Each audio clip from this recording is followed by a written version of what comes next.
It's 12 o'clock on your Thursday afternoon now. Welcome in as the halftime show. Tyler Head along with you, Terry Ford. Fast Relay, as always, coming up here in just a couple moments. Big day across the sports world. Of course, Sweet 16 action getting rolling coming up tonight. Half the games tonight. We'll have half the games tomorrow as we set the field for the Elite Eight and then on to the Final Four and National Championship coming up next week. And it really goes by super quick. It feels like the month of March just kind of comes and goes in the blink of an eye. And we'll crown a national champion here in a little over a week's time, and then it'll be a long off season of basketball and waiting for football to get rolling. I've still got baseball going on though this weekend. Things are not looking the most up as you get set to take on Tennessee, the number one team in the country, defending national champions, which are obviously not the team you want to see rolling in here, considering the struggles that South Carolina has had here as of late. And we're going to hear from Coach Mainieri coming up tonight at 6 o'clock on Carolina Calls, and he'll give his thoughts and kind of assess what's been going wrong and start looking ahead to what's next and what's coming down the road with these next couple games. Though I guess he technically won't look past the first game against Tennessee, really, because he's definitely in that next game up mentality as a head coach. But just kind of getting more of his thoughts on what's gone wrong recently and what can potentially be fixed and turned around here as we work into the second half of the schedule and South Carolina tries to put a foundation under themselves as they, try to position themselves for postseason play. Because at the end of the day, that's what matters the most. You want to win the SEC. You want to, win as many games as you can, but can you get yourself into the tournament, right? Forget hosting, forget all that kind of stuff, being a top 8 seed. Can you at least get in the field of 64 is kind of the goal right now. Again, in years past, the goal is, hey, you better be hosting and all that kind of stuff, being one of the top seeds. But this year, it's like, okay, can you do enough to get yourself in the field of 64? And right now, you got a little bit of a hole to dig yourself out of. And again, it doesn't get easier this weekend with Tennessee, but we'll see what they can do. And again, playing at home does help you. If this was on the road in Knoxville, I'd be even more worried. But you get the Volunteers at home this weekend, so hopefully that plays to South Carolina's benefit. Speaking of baseball, huge day on the Major League front. Opening day. I know, did it sneak up on you? I know we had the deal with the Dodgers and the Cubs last week out in Japan for that little 2-game set, but it was like at 6 a.m., and if you didn't wake up to see it, it probably flew under your radar. And then, that's the thing that's so funny about when they do that. And I get it. It's overseas, the travel and stuff. You want teams to kind of be able to reacclimate before they start playing, the regular series day in and day out. But when you have your quote-unquote opening day game a week and a half before the rest of the league gets going, and then you fly those teams back, and then there's nothing outside of the final couple spring training games for the course of those last 7 to 9 days, it doesn't really serve the purpose that I think it needs to when it comes to promoting the sport of baseball as opening day. And again, they stick at 6 a.m. Most people, if you are awake, you're probably getting ready for work or school or something like that, and you can't exactly zero in and enjoy that game with a beer like we like to do other games. So I get where they're going with it. I don't think it quite is serving the purpose that it needs to. And again, there's probably a lot of you that maybe woke up this morning and didn't realize it was opening day. You're like, oh crap, my team plays at 4:10 or 7:10 or whatever it may be. And like baseball, I feel like, Terry, baseball's opening day used to literally be this national celebration, and now it's kind of like that's today? Yeah, I remember when I was a young lad, because in Baltimore, opening day is like a religion. Sure. You go to the Church of Cal Ripken. Even if the Orioles then you sucked, go down to Camden Yards. Exactly. You would, and before that, Memorial Stadium. Yeah. And we would, a lot of times, and you were sick that day at school, Sure. so you could go to opening day. Weird. Nobody wants to work, and nobody was at school today. I wonder what's going on. Very bizarre day. It was just like flu. Yeah. It just went right across the city. So you would take the day off, and you would go to the game. And that was just the way it went. And I've got some fun stories that I'll figure out how to tell one day that don't violate FCC rules and laws because opening day was fun. Opening day's fun. Sure. And not many people are sober. And it's just a good time. But to your point, I got a few text messages from friends of mine. Hey, it's opening day, blah, blah, blah, blah, blah. But you're right. It used to be something like it's opening day baseball season. Yeah. Like it was a religious holiday, right? Sure. And it just doesn't have that same feel. And I think part of it is that baseball, and I love baseball, they're trying to get better, to be fair, but they for so long have not promoted their own game. And they've not gone out of their way to promote their own game and make sure their game is growing with kids. Does that make sense? Yeah, and look, I'll give baseball credit because I think the changes they made in the past couple of years, like the pitch clock and stuff like that, has helped the game out a lot. Because, again, baseball is a game that it's 3.5 hours long, and you got 5 minutes between pitches and that kind of stuff, and they've alleviated some of that. And you've created opportunities to score more with banning the shift and the extra runner, in the extra innings and all that kind of stuff. And, again, I know traditionalists aren't gonna love those rule changes, but they have served a purpose. And the unfortunate part for baseball is they spent so long getting to the point of being willing to change those things. A lot of people that you could have potentially hooked in have passed you by. Well, you lost probably a generation of fans. And that's on baseball. Because, look, the world changes, right? Sure. Who's still got a wall phone in their house? Nobody I know. Who still breaks out a Rand McNally map to get somewhere? Yeah, I don't know. How many people still have the rabbit ears on their TV? Who's watching VCR tapes? Yeah. I mean, we evolve, we change. Look, the traditionalists in baseball, it's sort of like hockey. And the traditions are deep, right? Sure. And some of them are stupid, but no matter what, they matter a ton. Because it's the way we've always done it. It's the way we've always done it. But if we went that way, we'd all be riding horses to work. Sure. You got to adapt at some point. Why do we adapt on other things, but when it comes to certain other entities, oh no, we've always done it that way. You don't want to bleep with tradition. I think there's a comfort level to it. Because, absolutely. Again, the entire world is changing around you. And if you're somebody that grew up, with, hey, pitchers hitting the National League, I don't want that to go away because that's something I'm comfortable with. And, again, have you thought about that since they changed the rule a couple years ago? Probably not. No. I always thought it was dumb. You had different rules for each league, and it changed in the World Series and all that other nonsense. It's just the idea that the world evolves and adapts. Yeah. You have to, at some point, evolve. You just do. Why is the NFL so successful? Because they've evolved. Yes. They've made their game more entertaining, higher scoring. And, yeah, some of the rules are silly, but people are watching. Well, here's the thing about scoring, and you hit the nail on the head. To build your ratings, you have to draw in the casual fan. Yes. The casual fan loves what? Scoring, points, excitement. Offense. Yep. Points, runs. They love excitement. Explosive plays. You know what they don't like? Defense. Low-scoring games. 6-3. They want stuff going on. They do. Because highlights. Yes, because we're a highlight-driven society.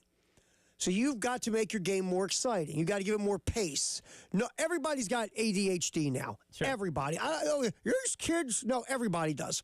I always love someone who's in their 40s, 50s, 60s, whining about kids today have no attention span while they're on their phone. Yeah. They're on their phone watching Instagram videos of dogs and cats. And then they go to their something else. All within the span of a minute, they do 10 different things and go, these kids just have this ADHD. No, you do too there, bub. Yeah. We all do. So we need faster paced stuff today. And baseball, and again, I used to sit with my dad and watch baseball. I love it. It's the slowest sport on earth. It is. It just is. You can go make a snack, go to the bathroom, grab another beer, and you miss 2 pitches. Exactly. And as much as I love the game for the strategy and all the things that go on in baseball, I sit with my dad, the count is 2-1.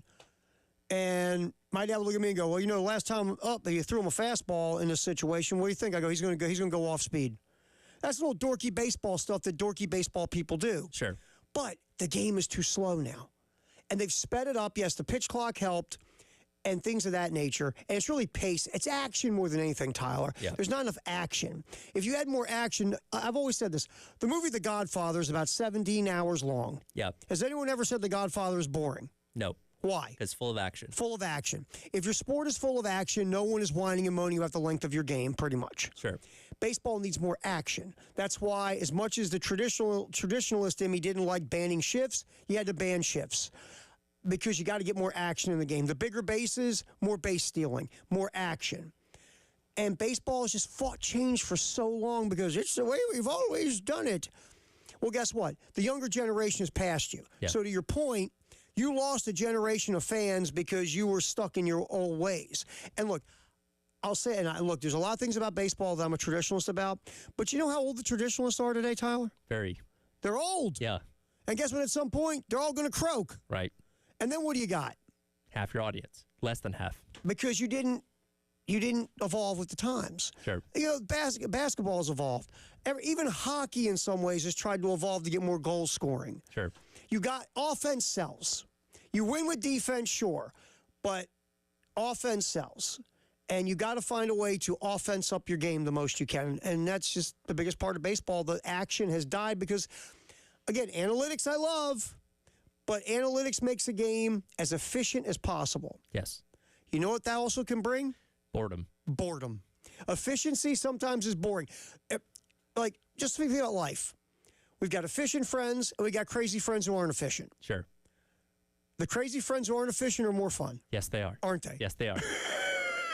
You have to maybe limit the amount of time you're around them, but when you are around them, it's a good time. Exactly. So if you can blend the efficiency and the crazy with action, then you start getting something. But the problem is the efficiency of baseball because of analytics has pretty much killed like the action. Sure. Because it's so bleeping efficient. Well, it's also killed the uniqueness of certain managers, right? Because certain managers manage games, again, by the feel of their gut. Hey, you kind of know, here's what Bobby Cox is going to do. Here's what whoever's going to do when he gets put in this situation. Now it's all about, you got a guy sitting there with, the calculator saying, hey, the statistics tell us we need to do this. Yep. And that's kind of taken over. And the sad part is when you manage by your gut, sometimes you're going to be right, sometimes you're going to be wrong. Yeah. And when you get up in front of the media post game and talk about the strategy that didn't work, you'll say this, yeah, my gut feeling just said we had to do that. Well, all the stats and numbers said you shouldn't have. Sure. But you went with your gut. Now, when you go with your gut and it works, man, that guy, he's got genius. instincts. Brilliant. He's got it, man. That guy, he's got a feel for the game. And when you do it wrong, you're like this. Hey, idiot, did you see the stats? So a lot of managers today don't want to take that chance, right? Right. Because we have so many stats. And I'll tell you the other biggest problem, too. If you're a manager and you go against all those numbers, you know who put together the analytics department? You know who put together all the little geeks to get you the stats? The general manager, who's your boss. Yep. So now you're going against your boss, too, Yeah, right? you're going to tell the guy that he hired is an idiot. Exactly. So managers play it safe now and just go by the analytics book all the time. Yep. And that's another thing, is taking away, to your point, the uniqueness. Think about managers that we all heard of as we were growing up. They managed by their gut. They were, out there. They had personalities and this and that and that and the other. Think about managers today. How many managers stick out to you with these great, crazy, wonderful personalities who are out there managing by their gut and they're out there trailblazing and all that in baseball? Yeah, I mean, not really. A lot of them are just kind of alike, right? You got names that have been around for a while, because of that, but And they're successful. they're successful, but you don't have quite the personalities that you once did because it's not that their input on the game is lessened, but their unique input on the game is lessened, I guess. It's become the manager now, and I've always said this, the underrated skill of a manager is managing between games. Because you're together 9 months out of the year, roughly. Yeah. You got to be able to manage your team between games. And I think it's even more valuable today because managing in the game, because of the numbers and the stats and the analytics, the effect you have on a game as a manager now isn't as great, but the effect you have on your team is even greater because you have to manage them between games. Right.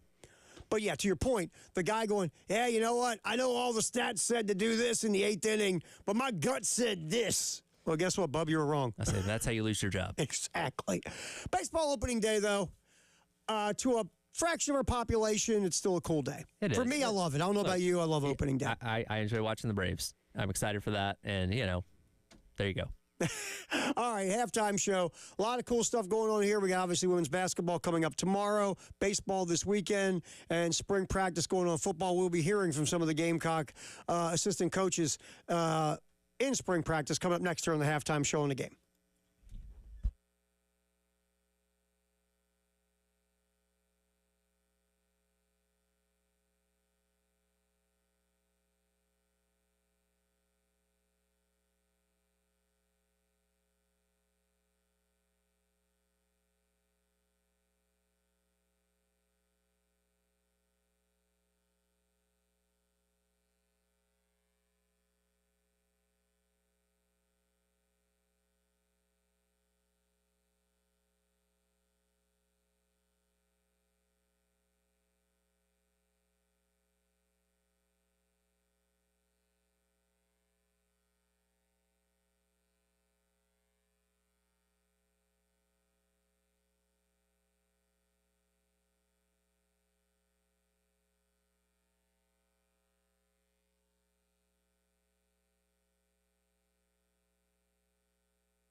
Halftime show.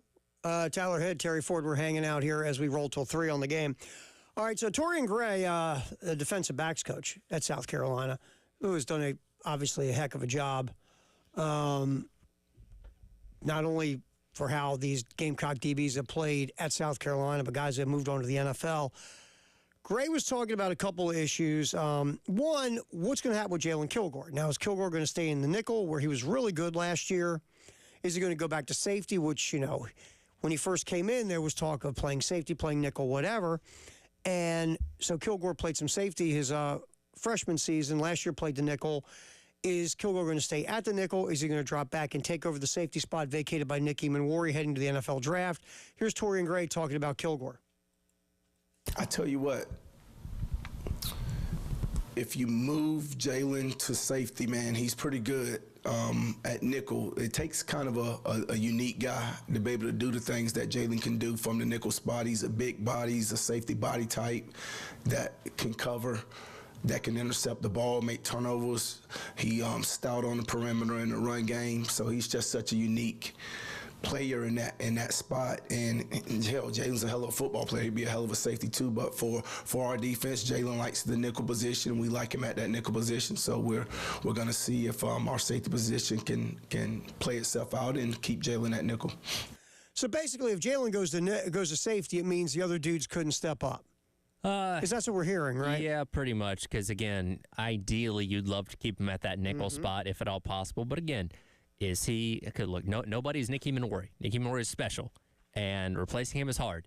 And if nobody else can put you in the same stratosphere as him and Kilgore gives you the best chance, you're going to move him there and hope to figure out somebody else at the nickel corner spot instead.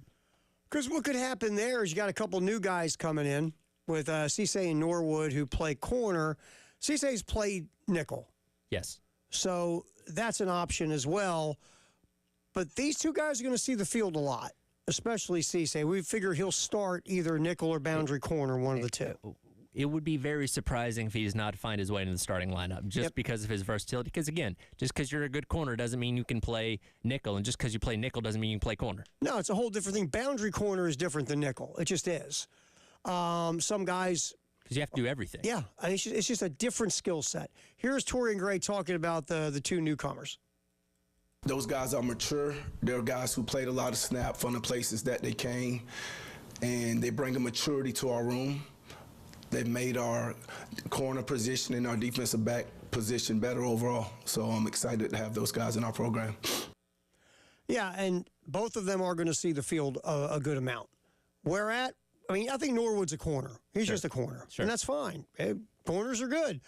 But, with Cisse, he has played inside at nickel. He's played outside at corner. He gives you options. So if you do have to move, Kilgore back to safety because you're not getting the level of play you want out of whoever's replacing Nick Emmanwori, then maybe you slide Cisse into the slot, and he plays nickel. This ideally is something, not ideally, but this is something that can also evolve as the season begins. You may have an idea of what you have against Virginia Tech, which, again, it's a quality opponent, and they're not the best Power 4 team right now, but it's, better than playing an FCS school, and I think it gives you a good gauge of where you're at early in the season. You play Kentucky early once again, and obviously you need to figure those things out before you see the LSUs, the Alabamas, the Ole Misses, and stuff like that in the meteor schedule. Yeah, so we'll see how the whole thing plays itself out. Still a long way to go, but that's some of the options talking about in the defensive backfield, because you are replacing a corner and you're replacing a safety. Yep. And, both of them were pretty good for you last year, and one's going to be picked very high in the NFL draft, either first or second round. So we'll get some more Torian Gray coming up here as well. We got player audio to get to. Speaking of Jalen Kilgore, he talked to the media. We'll get to some of that here on the show as well. Also, some offensive linemen talking yesterday, which I thought was interesting.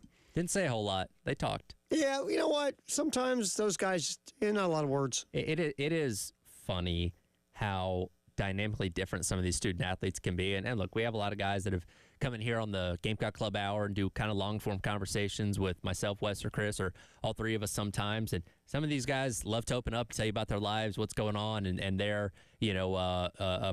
perspective on football. And some of these guys can be hard to pry words out of. They don't want to say anything. Either they're uncomfortable, they don't want to say anything to make them look bad or get themselves in trouble or whatever. And it's like, I get it.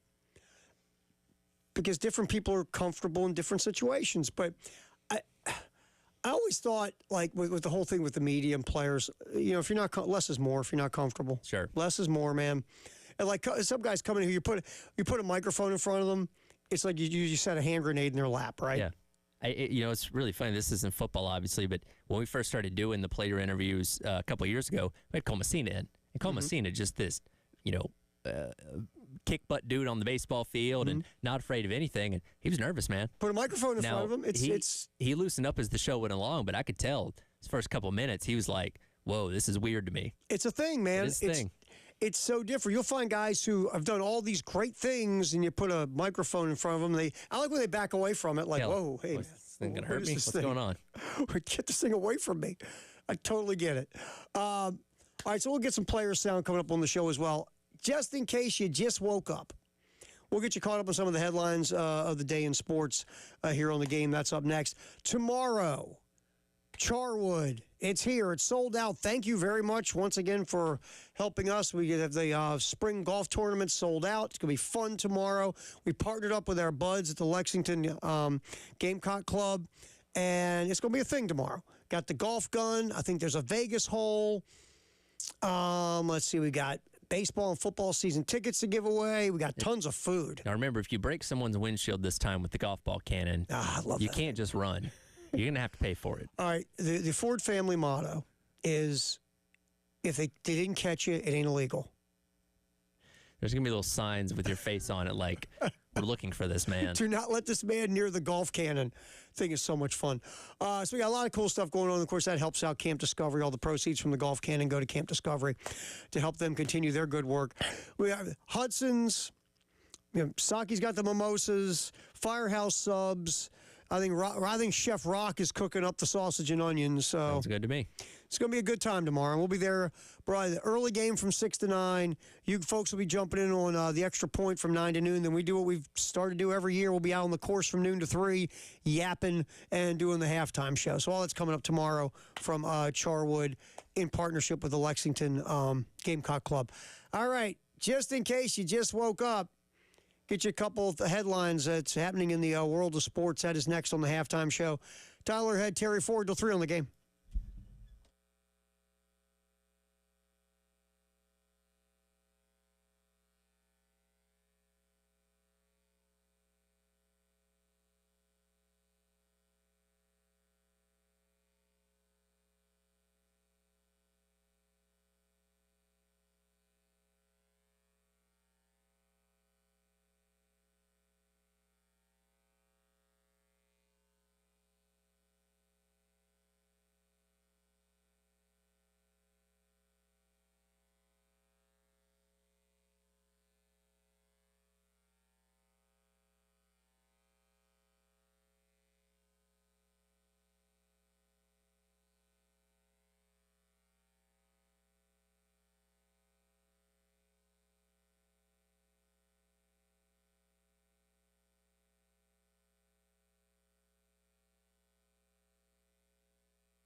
didn't see him. Here he is down court. Luka with 2 for the win. Tipped up and in. Will it count? LeBron James at the buzzer. Oh, LeBron James last night made the ESPN was tingly last night. I knew the second I saw that happen. I'm like, I know what the front story on SportsCenter is going to be today. Unreal. And the best thing, and look, I get it. I understand. You got to fill air. Sure. But then here comes all the NBA talking heads about the Lakers and LeBron. Does this mean LeBron and the Lakers are a championship team?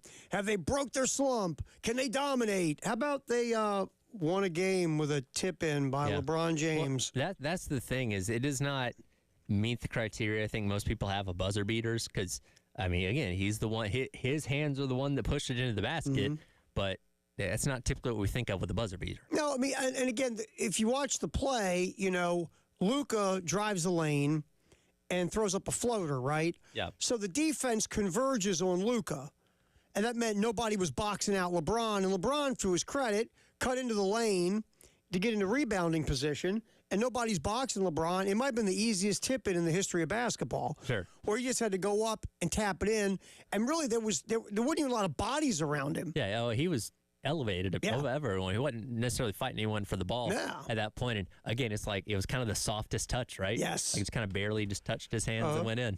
And I think that's his first buzzer beater as a Laker, I think they said last night. I could be wrong. He has 8 in his career. 8 in his career, 1 behind Jordan. Yeah. Yeah. Did Jordan ever have a tip in?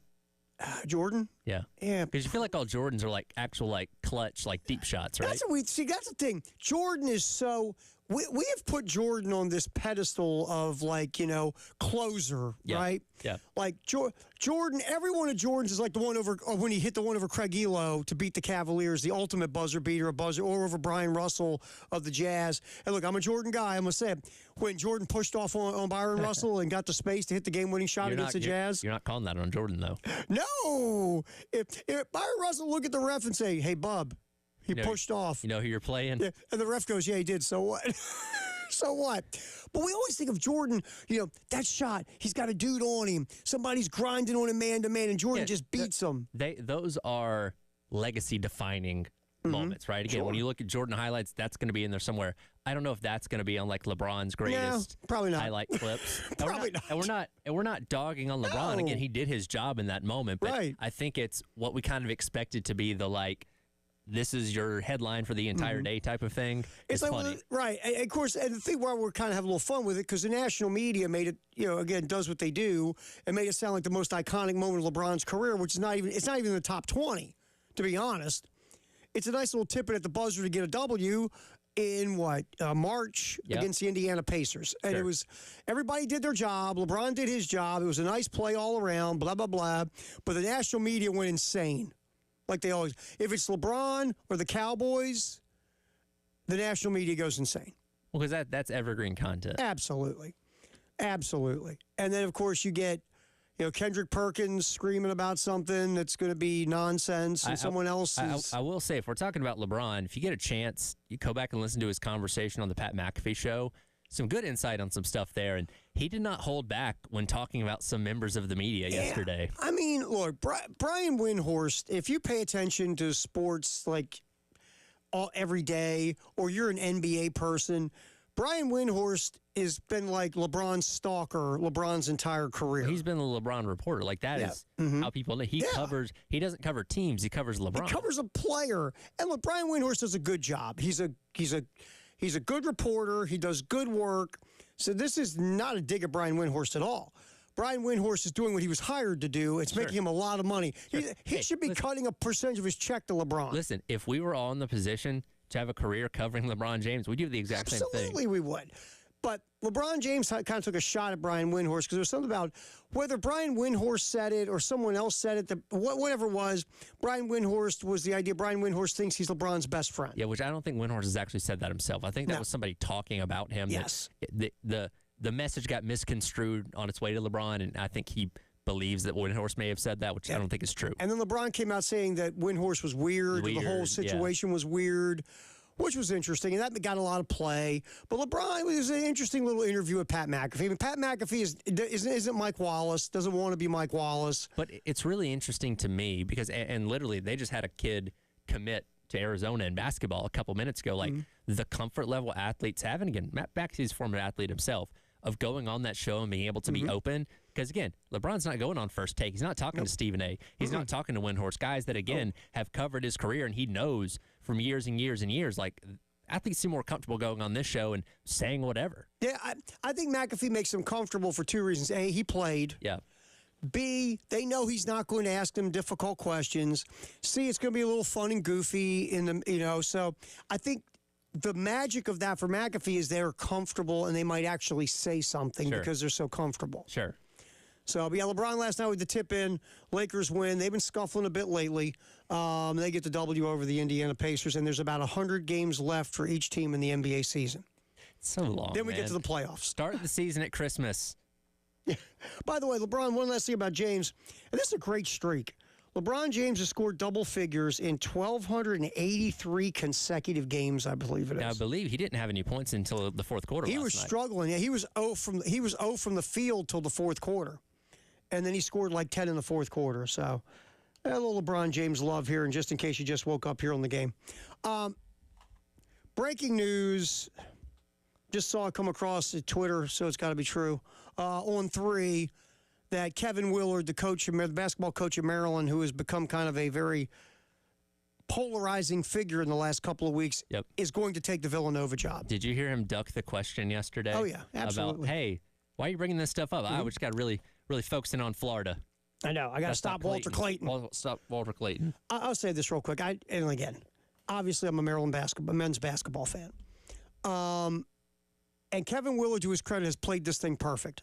He has leverage, and he has played his leverage perfectly, and God love him for it. He was very vocal and said things in front of the media that coaches typically don't say about the program they work for. Sure. And Kevin Willard was right. Look, again, I followed Maryland basketball my whole life. They have been successful despite themselves over the years. The administration has been just, it's all over the place at times. And Willard basically said, well, we're near the bottom of the conference regarding NIL. We couldn't even stay an extra day at Madison Square Garden. The players, we couldn't afford it. It's an 18-team conference, by the way. Yeah. And so Willard wants some things from the University of Maryland in writing in a contract extension. It was about putting the money toward the basketball program that you have to put toward a basketball program today to be successful. We talked about with South Carolina, same kind of thing. Basically, I mean, Willard knew that he had the Villanova job. Oh, sure. Because you don't get up and scorch earth on your own program if you don't know you got something else. And look, if Maryland was willing to come to him with either a better deal or being able to commit to giving him the resources that he wanted, fantastic. But here's the thing. The word is Maryland did. The contract sitting there waiting for him to sign, the extension waiting for him to sign is giving him everything he wants. But you know what you do if you're Willard? You go, that's really great. Let me get a picture of that. Send that off to Villanova real quick. Hey, can you guys best this? Sure. And look. For the school that focuses primarily on basketball. Yes. Villanova, look, they've come down a notch or two because they hired the wrong guy to replace Jay Wright. They just did. It was a guy that worked for Wright, and they thought he'd keep the Villanova tradition going, and it just didn't work. Neptune didn't work. Sure. It's okay. Sure. But Villanova, everything is there for a great program. So, and Willard's, and he's a Northeast guy, coached at Seton Hall, loves that whole atmosphere of the Big East and the Garden and all that. That's fine. That's where he wants to be. If he's smart, he took the Maryland offer, went to Villanova, and got a better deal than Maryland could give him. He's going to take off and go to Villanova. Let me say this about Willard really quick. All right. Kevin Willard has made one Sweet 16 his entire life. You know when that is? Right now. Right now. Yeah. This is not some high-level coach. This is a guy who hit a perfect storm at the right time and is leveraging it to do the best he can, and God love him. But let's not get sideways. This isn't losing Bill Self. You're not losing, a high-level championship coach if you're Maryland. Sure. Now, again, does Maryland have some things they got to do to get their house in order? Sure they do. Hopefully that offer they gave Kevin Willard, if it is everything that is supposed to be in that offer, if you give it to another guy, you might get a really good coach because every coach is going to want the same thing Willard wants, right? Yep. They want NIL money, rev share money. They want to make sure their basketball program is going to be funded so they can go get players. Yeah. And if you can't offer that, you're not getting a high-level coach today. You're just not. Because, again, a season like this where you can be on the bottom end of your respective conference and go this deep, it's a rarity. Right. Again, we saw South Carolina basketball struggle by being on the low end of NIL. It's not a thing you can do year over year over year. You got to be competitive with, and again, you're in a very deep and like literally just by teams, long league. You can't be at the bottom of that. No. So, again, I give Kevin Willard a lot of props. He outed his program for the limitations they have when it comes to NIL and rev share, said the things he needs to make the program high level. And the whole reason he did that, he knew he had an offer in his pocket from another place. Are they definitely getting bounced now?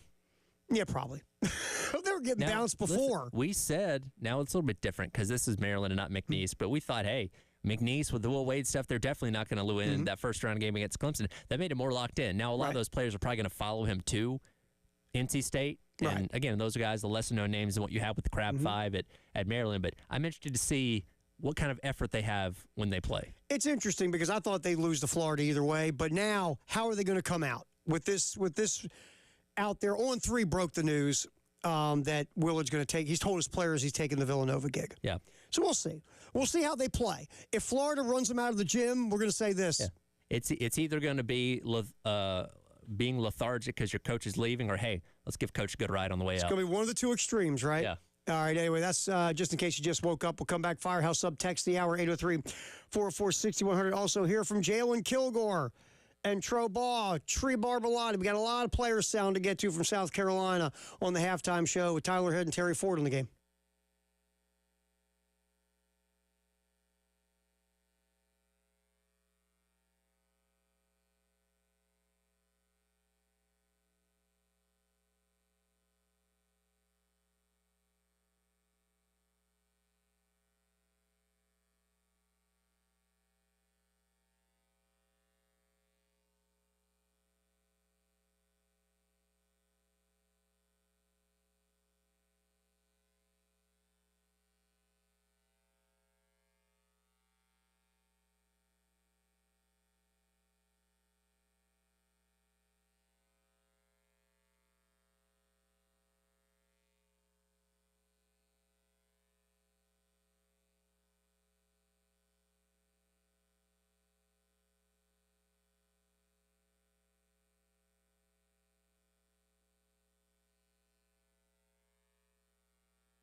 I will be giving away some tickets for our Tartan Days here in just a little bit. I was looking over like some of the stuff they're doing, Tyler.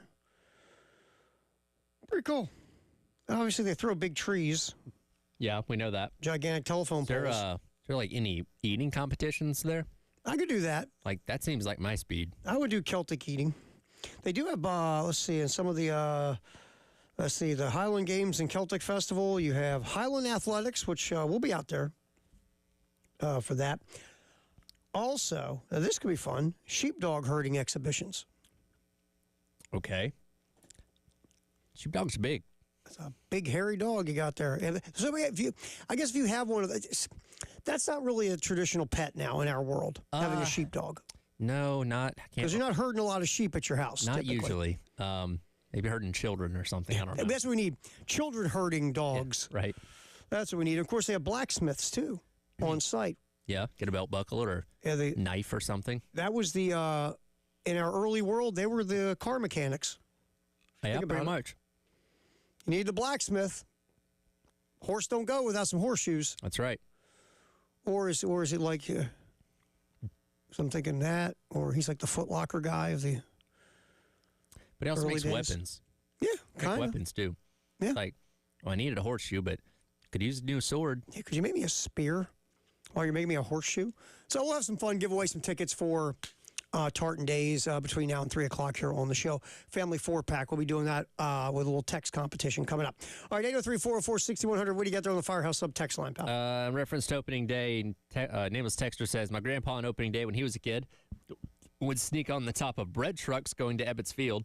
He then went to the roof of the stadium to watch all those great old Dodgers players. Yeah, I mean, look, again, it was just a different generation, a different world. And I love that story, by the way. How he Bread trucks. got on top of bread trucks. Think about that. Let's just stop there for a minute and just focus on the fact that he jumped on the top of a bread truck. And would then watch from the roof. And then once that bread truck took him to Ebbets Field, he would then go watch on the roof. How long is he on top of this bread truck? Yeah. Think about it. Miles? Yeah. I mean, could you see today, you're sitting, pick a spot, any road, and you look up and there's some cat on top of a bread truck going down the highway?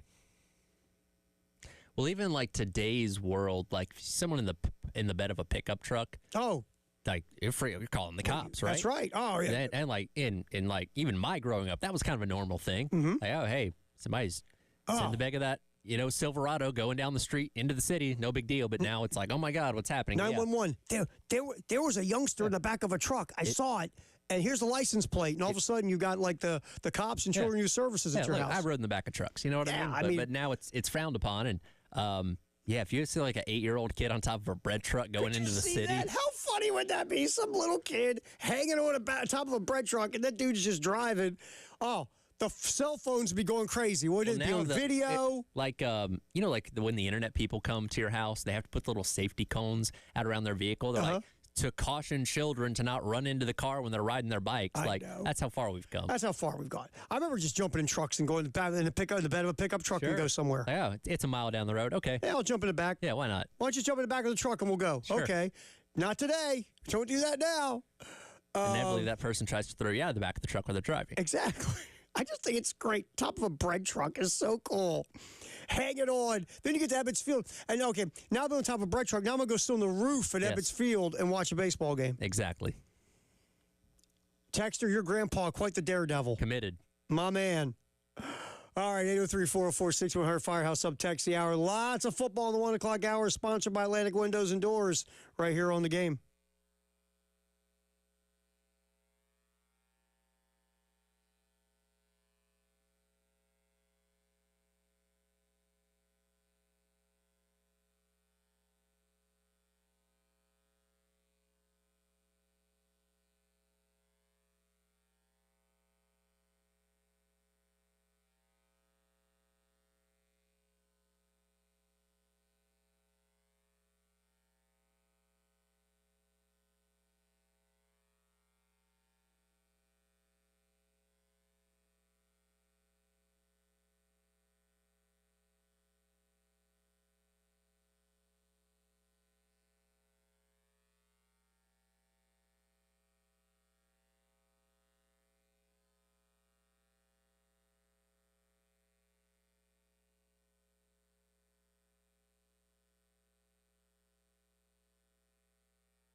All right, time to talk a lot of football. The 1 o'clock hour, sponsored by Atlantic Windows and Doors here on the game.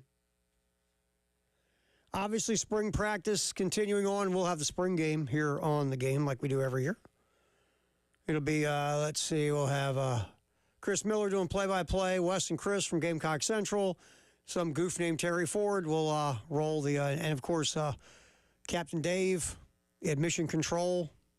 Oh, I'm not at Mission Control? Well, we'll see. Okay. Maybe maybe Dave. I thought that was a preliminary plan. I was thinking about it, and then I go back and forth, and, we'll see. Okay. But here's Dave. Because the thing I love about Dave is, it's a Saturday, and it's a Friday this year. It's Friday. It's Friday night. Yeah. Then that means Dave will produce, the normal show. Yes. And then produce the spring game. Yes. Which is like 2 hours. The spring game's about 2 hours.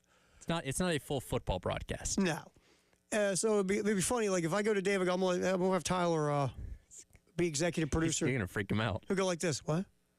Why? Well, it's like when you give him his days off. I'm getting days off. I know. What's going on? I don't think Dave enjoys his days off. I think he sits in his living room, paranoid the phone's going to ring and be like, hey, Dave, sorry, bud. I got some bad news for you. You're not coming back. Hey, did you like today, Dave? This was just a ruse. Did you enjoy your day off, Dave? Yeah, I did. Good. Well, you have unlimited days off now. As many days off as you want because you're not coming back. So that man has been scarred by what this industry. So I'm sitting here thinking, when I talk to you, I say, maybe we'll let you jump in and take the steering wheel for the spring game. Then I thought, well, Dave's going to lose his mind. Probably. So either Tyler or Dave will produce this shindig. Dave trusts no one at this point. It's so funny. Are we allowed to do that? Yes, Dave. You sure? Yes, Dave. You really sure? Yeah. Did you check with somebody? Yeah, Dave. Dave, please go in the other room and do this. Please, Dave. He might be the most. Look, radio is filled with paranoid people because, look, there are a lot of great people in this business, but like any business, there are scumbags who take advantage of you and treat you like crap. Sure. I don't know what they did to him at the other shop in town, but wow. He did tell the story about being called on his honeymoon to come back to work. Yeah, that's not great. It's like, hey, you busy? A little. Yeah, I'm kind of on a honeymoon. Well, not anymore. Honeymoon's over. You should come back. Come on back. We need you. We need you to do something at work. I'm on my honeymoon. Or do you want the honeymoon to last forever? Yeah. You got your choice. You can come back to work, or you can stay on your honeymoon and not have a job. Yeah. Which one do you want? So some of the stories Dave has told me, I get it to a point, but that man has deep scars. He definitely has. Absolutely. All right, so we have the spring game obviously coming up here in a couple weeks. It is 6:30. We'll start our pregame. 7:30 is when it's not a kickoff. They just start it. The game. The game begins at 7:30. And it's not being you can't watch it. No, you cannot. If you're not in the stadium, you will not get to really see any of it. They're going to do the all-access thing, like a 30-minute, through spring practice. That's the option that they chose, and I think that's a lot. That's how a lot of coaches are allowing the spring game to happen, but that little concern in the back of their mind of tampering, they're like, all right, well, nobody can see it. Right. And you know what? Because I think it's so important for the fans to be able to go. If this is the way they want to handle that other side, fine. Because it's free here. It is. It's free. So if you want to go and watch it, you got to go to the stadium. And if not, you can't watch it any other way. Yep. And then you have to listen, which, anyway.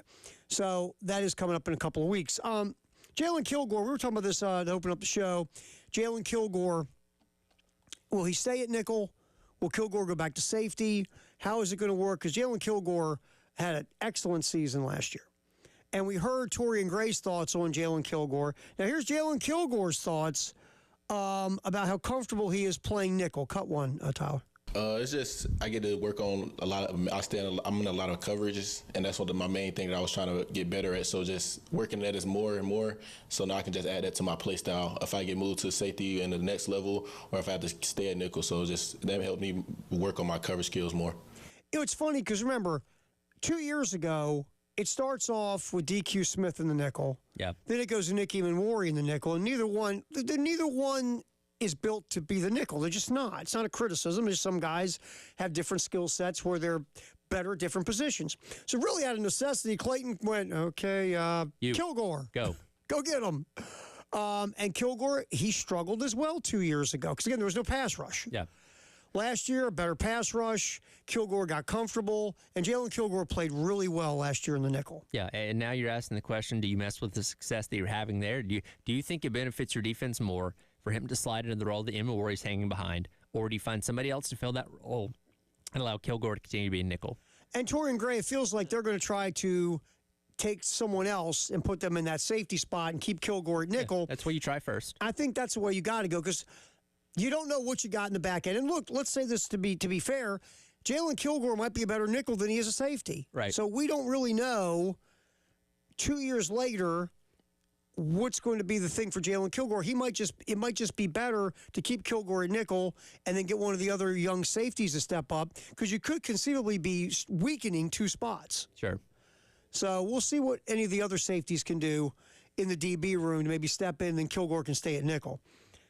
Here's also Jalen Kilgore talking about the next step in his development is not giving up big plays. Cut 2, Tyler. Like I said, just tone in on my coverages and just don't give up no plays, no big plays, no deep passes down the field. Just because I feel like I got the stats to be anywhere I want to be, but just make sure I tone in on not giving up any plays. Because those are the killers. They are are the big plays down the field. You know, again, I know we remember more fondly the Rocket Sanders touchdown, but the Missouri game, the touchdown scored by Luther Burden, that was Jalen Kilgore. Mm-hmm. Big play down the field. Big play down the field against a big-time receiver, obviously. Or was it Theo Weiss? It was Burton, right? It was Burton. It was Burton, yeah. And then obviously Chuck Carolina was able to go down the field and score a touchdown. You kind of forget about that, but he has given up some big plays. So, again, that's the next step in your development is locking those plays down. Be the guy. The best defensive back is the guy that does not get talked about because they don't throw in his direction. Right. You don't get any targets because nobody wants to test you. If you're looking at zeros on your targets, 0 receptions allowed, that's good. That means you're enough of a threat they don't even want to try. They want to mess with you. And you want to be able to take away your spot of the field from the passing game. And you don't want to be looked at as a guy that will test you deep because we think we can beat you. So that is the next step for Jalen Kilgore. And really, there were times, DQ Smith had a really rough go early last year, giving up some big plays, and then he got better as the year went along.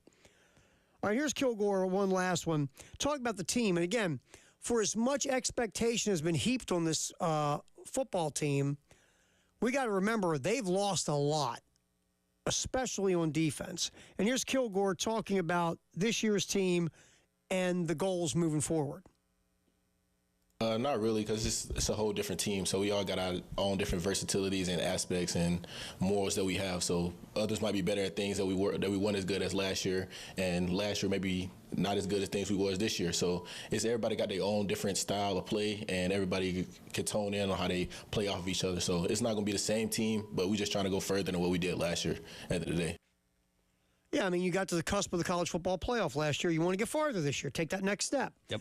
But a lot of guys have to step up. Either if you're a newcomer or if you've been in the program, there's a lot of next man up opportunities on this football team. That's right. So we'll see where that goes. But again, the expectation level is very high, and I get why it is. And you want that expectation level. But you're going to need, we've gone over this. You have got Judge Collier, you got DQ Smith, Jalen Kilgore. You have got Dylan Stewart. That's it on your defense. You got 7 dudes you got to replace. And a decent amount of those guys are going to hear their name in the 7 rounds of the NFL draft. Right. So you got some work to do, especially on the defensive side of the ball. Offensively, you're replacing 3 offensive linemen. You're replacing a tight end, starting running back. So 7 and 5 is what, 12 last time I checked? Yes. 12 important pieces you are replacing on both sides of the ball to match the expectations that have been put out there by a lot of the media folks. All right, we keep going with football, and more football in the 1 o'clock hour, sponsored by Atlantic Windows and Doors. All right, offensive line-wise, one of the things that we didn't talk about a lot last year, enough probably, was the development of Tree Babalati. Mm-hmm.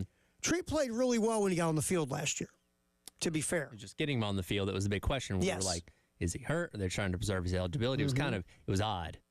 Very odd, especially with Case and Henry's struggles. Yeah. So Tree Babalati, when he did play, there was obvious improvement. Because Tree was really thrown in when he shouldn't have been his freshman year. And he struggled. Well, everybody was hurt. Right. Had no choice. So now you go into the third year for Tree Babalade, and there's talk maybe moving him inside to guard. And, well, here's Tree talking about learning how to play guard.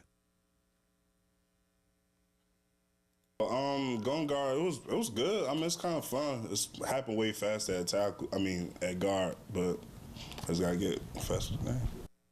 Yeah, they're kind of shooting straight at you when you're playing guard as opposed to kind of trying to go around you. It's a little different. Yeah. Tree's a big dude. I mean, there are big guys who have played guard, obviously, but, you know, it is different. Absolutely different than playing tackle. And really, look, you brought in some guys in the portal that have experience playing guard, but you also have Tree and you have Ball. And if Tree can move into play guard, Ball's played guard, you know, his 2 years at South Carolina. Hopefully, between all these dudes, you can get two guys who can go out there and effectively play the guard position. You hope so. Again, the interior was the strength of this offensive line a year ago. Doesn't mean it was perfect, but compared to the difficulty that you had out there at tackle, it was definitely a step ahead and a step better. And again, when you're replacing just about your entire offensive line, you just hope you're able to kind of move forward with that spot. Speaking of those guys, Trevon Ball also talking to the media yesterday. What did he learn? Remember, Ball, because he had to, got a lot of run his freshman year. Ball last year didn't get as much, fell down the depth chart as you had two veterans in Simpkins and Bell come in, and they were the starting guards. So here's Trove Ball talking about the learning experience of dropping down the depth chart last year.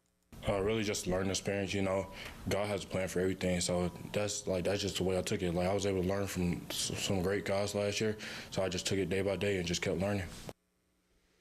I mean, that's what you do. I mean, you get two experienced guys. What you do is you take a step back and you learn from the experienced dudes, right? Yeah, and look, you're going to be in a room competing for those guard spots with some guys that come in here with a lot of starts. You know, you got Nick Sharp coming in from Wake Forest, Rodney Newsom coming in from Western Kentucky, Marky Anderson factoring into this interior of the offensive line. So you got good competition. How much did that basically 3/4, half of a season starting for South Carolina 2 years ago, how much did that benefit him, and how much did he learn from sitting behind some guys last year like Torselli Simpkins to help him get to a better spot this year? And it's interesting, in the old days, it's automatically Ball's turn, right? Yeah, usually. Automatically. Seniority or just being around the program puts you ahead of line. Not today. You know, the portal brings in veterans because that way, if you're not ready, Yeah. you've got backup plans. And look, sometimes they look at what they have behind the departing guy and say, we don't think this is good enough. We're going to go out there and find somebody. And again, if you have not shown them what they need to see, they're trying to win. Every coach's goal is to win now and win as much as they can. And if they don't think you can help them do that, they're going to find somebody else. I think Shane learned a couple years ago when they went from winning 8 games to, 5 and 7. You can't just depend on guys developing. You can't depend on, well, this guy should be ready. No. You better have a plan B and a plan C. A plan A is not ready to go. Yep. And that's what you see in the interior of the offensive line. You went over. You got Marky Anderson. You got Ball. You got Tree. You also have the transfer portal. We bring a couple of guys in who have had a lot of starts. And you just say, okay, best 2 win. Go for it. There you go. More football in the 1 o'clock hour, sponsored by Atlantic Windows and Doors here on the game. Josiah Thompson also talking with the media. Mazio Bennett. And we'll get you some of that as well as spring practice continues on at South Carolina. You know what we're going to keep doing? Giving away money. Hopefully. Trying to. We're trying. Grand Slam, the Palmetto Federal Citizens Credit Union Grand Slam giveaway. We've had 2 this year already. Pots, what, 275, 250, right? 275. 275. Listen, they load the bases plenty. It's Yep. the getting the ball over the fence that's the hard part. And if South Carolina hits a Grand Slam Friday against Tennessee, it's $275 that we would draw on Monday with the early game at 7:30. That's the way this thing works. Go to 1075thegame.com to register and see if you can win yourself some money from the Palmetto Citizens Federal Credit Union Grand Slam giveaway here on the game.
We talk about the Nest all the time here on the Halftime Show because this is the place to go if you need stuff done in the home, whether it's new appliances. Maybe you want to do some new stuff in the bathroom. Maybe it's just plumbing, fixtures, lighting. There's no other place with so many people who are experienced in the Nest, and they have specialists. It's like the old days when a place would hire a bunch of people who knew what they were talking about. The Nest has about 70 years of experience. So call 803-978-2025. Tell them what you want to do, your goals, your budget, your dreams, your vision. They'll make it happen. The showroom is unbelievable. It's the Nest in Gadsden, 803-978-2025.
Lots of football we're talking here in the 1 o'clock hour, sponsored by Atlantic Windows and Doors here on The Game. Tyler Head, Terry Ford, getting you a lot of sound, some player sound from South Carolina and the spring practice going on. A lot of new faces looking to step up. You got first time at South Carolina offensive coordinator in Mike Shula. Got a lot of stuff here. And you go with the expectations of being a top 15-ish team in America. Likely.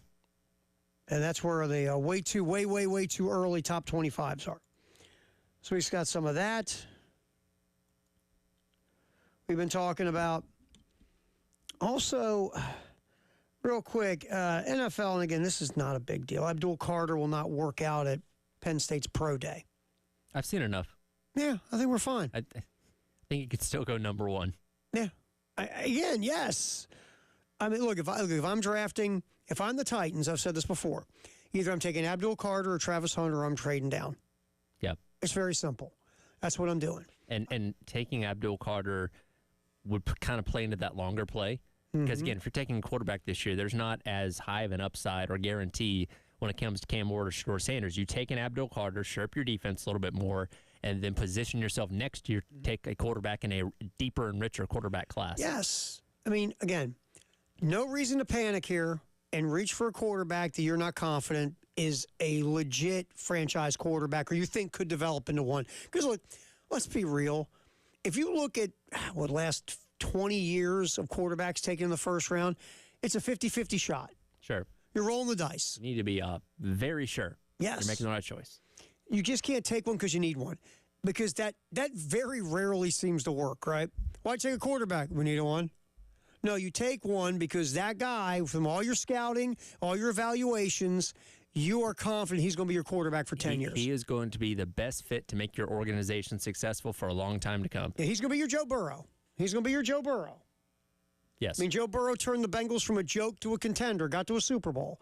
He's your Jaden Daniels, or what the Washington crew is hoping Jaden Daniels is going to be. Take your team from a punchline to a playoff contender and possibly a team and get to a Super Bowl. C.J. Stroud. No, everybody stopped talking about what a joke the Texans were. Why? They got a quarterback. They got a quarterback. That's what you want to get if you're the Titans. That's where you want to be. That's where you want to go. If you think it's Cam Ward, go ahead. Hope you're right. But if you're just taking Cam Ward because you need a quarterback, that's the wrong way to go. Yep. You got to feel that Cam Ward is a legit potential franchise quarterback in the NFL. Yep. That's what you got to do. Me, everything. Look, Cam Ward, and we talked about it the other day, made some guy mad on the live stream. I guess I don't know if his last name was Ward. I don't know if he's just a Hurricanes fan or whatever. Cam's burner. Exactly. Cam burner account. But we're just like, look, a lot of people who evaluate quarterbacks, they're not sure Cam Ward is that guy. Yeah, we didn't just come up with that on our own. They're high-level people. And again, when you look at his numbers, I brought it up the other day, he threw 7 interceptions, had 18 turnover-worthy plays last year. It could have been a whole lot worse. Yeah. And again, he was going up against questionable defenses at times in the ACC. So, you know where defense is really, really tough? In the NFL. A little bit tougher than the ACC. Those windows get a whole lot tighter. So if you're making those turnover-worthy plays, those turn into pick sixes. Right. Now, if you feel like you can take Cam Ward, keep that off-script ability, but wipe out the unnecessary gunslinger mentality that Tommy has, if you think you can do it. And I think we need to reiterate, we're not saying he can't be a successful NFL quarterback. It's going to take some work. He is not going to be a guy that comes in day one and can lead your franchise for the next 15 years. If you're the Tennessee Titans, that's not the kind of guy you should be taking your chance on right now. Because, I mean, the point is, for every Jaden Daniels, the quarterback cemetery is littered with failure. Yes. And you got to look at your quarterback and be realistic. And typically, these guys need some seasoning. Not every one of them all the time, but you can't compare your guy to other guys. No. Every guy's different, and every guy develops differently. Well, and the bad thing is with these, draft experts, everybody's compared to somebody. Oh, he's Joe Burrow, he's Tom Brady, he's this, he's Lamar Jackson, whatever. It's like, no, everybody's their own unique thing. And you got to understand, everybody develops and grows at different levels. It's not just, and we'll stick with Cam Ward for a minute. It's not just what you do on the next level. What franchise do you go to? What pieces are being put around you? Do you have a good offensive line? Because if you're a project quarterback and your offensive line's bad, I can already tell you how that's going to go. Right. You're going to be you're going to be decapitated. Yeah. Do you have all pros that you're throwing to, or is it a couple guys they got from the YMCA down the street? Exactly. Man, I was really good at that flag football league last year. Yeah. I mean, that's the thing. We get this because, again, the narrative is thrown out there on television because we're in such a we're such in a hot take world that you think the minute you get that quarterback, everything's going to be okay. Every now and then you get a quarterback who can lift everybody around you. They're very rare. Sure. Even some of the best are going to, and even the best ones that can lift people, you know what? Yeah. They're better when they have better people. Did we not question drafting Anthony Richardson 2 years ago? And look what happened. It still hasn't worked. Right, because here's the thing. Shouldn't have drafted him at that high. B, shouldn't have played him right away. And C, what were the pieces that you put around him to help him thrive? And D, maybe pieces around him won't help because you made all those other mistakes with Anthony Richardson. Yeah. But it's just the idea that you got to put players around these guys to put them in the best position to succeed. Tom Brady is last year in New England. Everybody, wow, he's washed. You see that? His numbers all went down. You know why? He had nothing around him to help him. He was thrown to the janitor. Exactly. You put him in Tampa with Godwin, with Evans, with Gronk, with Brown. All of a sudden, guess what? It's like, it really helps when you're thrown to a couple of future Hall of Famers. Yes. You get better again. Yeah, weird how that works, right? So even the best of the best of the best are even better when you give them really good players. But we just had this narrative, just draft the quarterback, everything's okay. That'll fix itself. Quarterback's one spot. One spot. There's 10 others. So Abdul Carter will not work out his pro day. By the way, speaking of quarterbacks, Russell Wilson showing up to be the starting quarterback for the New York Giants, which I expect Russell Wilson to be the starter. Jameis Winston, Tommy DeVito. Come on. Jameis Winston's one of those quarterbacks, though, that always finds his way onto the field. I have a sneaking suspicion. I've always had a sneaking suspicion about Ryan Fitzpatrick that he's secretly injuring quarterbacks that he sits behind because he always manages to play on every team that he gets on. Same thing with Winston. So I expect at some point Wilson's going to be, nicked up, have to miss a game, and Jameis Winston's going to go out there and he's going to play 2 games. The first game he's going to go throw for 400 yards and 5 touchdowns. It's going to be the greatest week ever in New York, New Jersey. And the next week he's going to throw 5 picks instead. Right, and throw for 100 yards. Well, I think that, to your point, Jameis Winston probably is making the Russell Wilson voodoo doll right now. Probably so. He's in New Orleans in the dark streets. Yeah. Getting a voodoo doll of Russell Wilson. I did like Bill and Preston's question of between those two and Aaron Rodgers, who'd you rather be stuck in a car on a trip with? I'm like, definitely not Russell Wilson. No. Because the cheesiness is going to get old real quick. And the phony parables and the, all the ridiculous. This car, it's a journey. We're on a journey together. Shut up, Russell. And this journey, it's not about us. It's about us. Yes, it's the destination that matters. Yes, not how you get there. You know what you do after about an hour? Hey, Russ, let's hit the rest area. Yeah. And he gets out, and you take off. You're gone. Yeah, you can't deal with him. Honestly, I was talking to Preston and Bill about this morning. I'm like, I know this sounds kooky, but out of the 3, it might be Aaron Rodgers. It might be. I don't know. Do you watch conspiracy videos on YouTube just for the heck of it? You're not going to be convinced by whatever they're telling you, but you're entertained by why they think what they think. Yeah. He's going to tell me about aliens and government conspiracy and all that stuff. He's not going to convince me of anything, but his rhetoric for why he believes those things is going to be entertaining. And you might get a good Danica Patrick story out of it. Sure. Well, I can tell you the story about moon rocks at some point. Exactly. And Jameis Winston, he's like that buddy of yours who, if you're around him in doses, he's not the buddy that you slept over at his house. No. Right? We'll hang out, have a good time, but at the end of the night, I'm going home, you're going home, and we're good. He's not the guy that stays with you at the beach for the week. Exactly. Because you're like, I kind of don't like this guy. He'll drive you crazy. Exactly. You can only eat wins. You eat wins in small doses. Yeah. So it'd probably be Aaron Rodgers, to be quite honest, out of the crew. Russell Wilson, probably. Feel like he'll start the year as a starting quarterback with the Giants, and the Giants continue on in their quarterback hell. Yeah. Again, could they be a 6-7 win team? Sure. Is that going to get him anywhere? No. But do you want to be? Don't you want to be so crappy you have a high draft pick to be able to get your quarterback? You would think. But anyway. They may still draft a quarterback. Yeah. They might take Shedeur Sanders.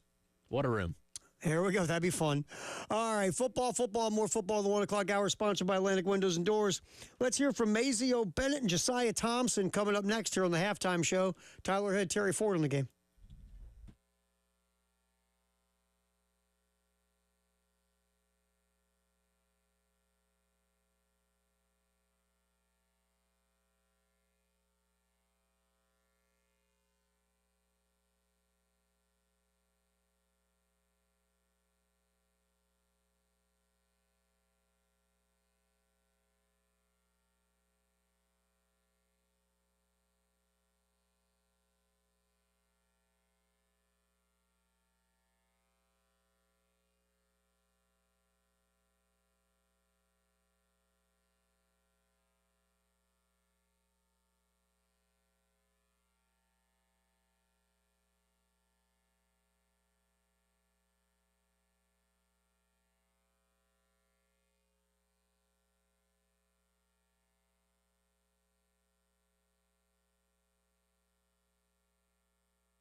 Oh, what we're talking about, you're talking about, a lot of us talking about spring practice at Carolina.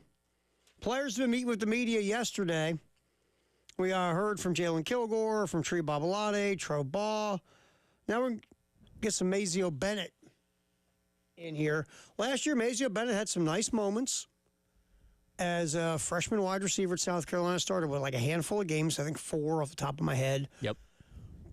But he was a contributor throughout the season as a true freshman. Here's Bennett, and this is, let's get cut 8 with Bennett. Wide receiver is more than route running, which I think is an interesting cut. Just my all-around game. I feel like I came in as a very polished route runner, but it ain't just route running when you get to college. You know what I'm saying? Everybody can run good routes, but it's about doing the things, the small things that go into running routes, like quick twitch speed, you feel what I'm saying? Stuff like that. Just getting faster all around, being more explosive, you know what I'm saying? Just small stuff like that I feel like my freshman year I didn't really get to showcase as much as I would want to, so I'm definitely focusing on that this year. I mean, yeah, there's more than just route running. Route running is very important. If you're ranking the most important things about being a wide receiver, catching is up probably number one. Route running is probably number 2. I always say this. 2 things are important. Vertical leap and 40 time. No, 2 things are very important. Getting open, and when they throw it to you, catch it. Yep. If you can do those 2 things, you'll be successful. And so I would say, yes, the route running is important, but there's other things you have to learn. You have to learn some things. You know, college, NFL, it's different levels, but there are things that you do need to, as a wide receiver, understand about what the defense is doing to you. And depending on the team and the system of offense, you know, some offenses don't have the wide receivers with a lot of option routes, right? Sure. But, you know, some offenses have, okay, Mazeo, this is the deal. If they're playing this defense, this will be your route. If they're playing this defense, this will be your route. If the corner that's covering you is lined up in this position, this would be your option route.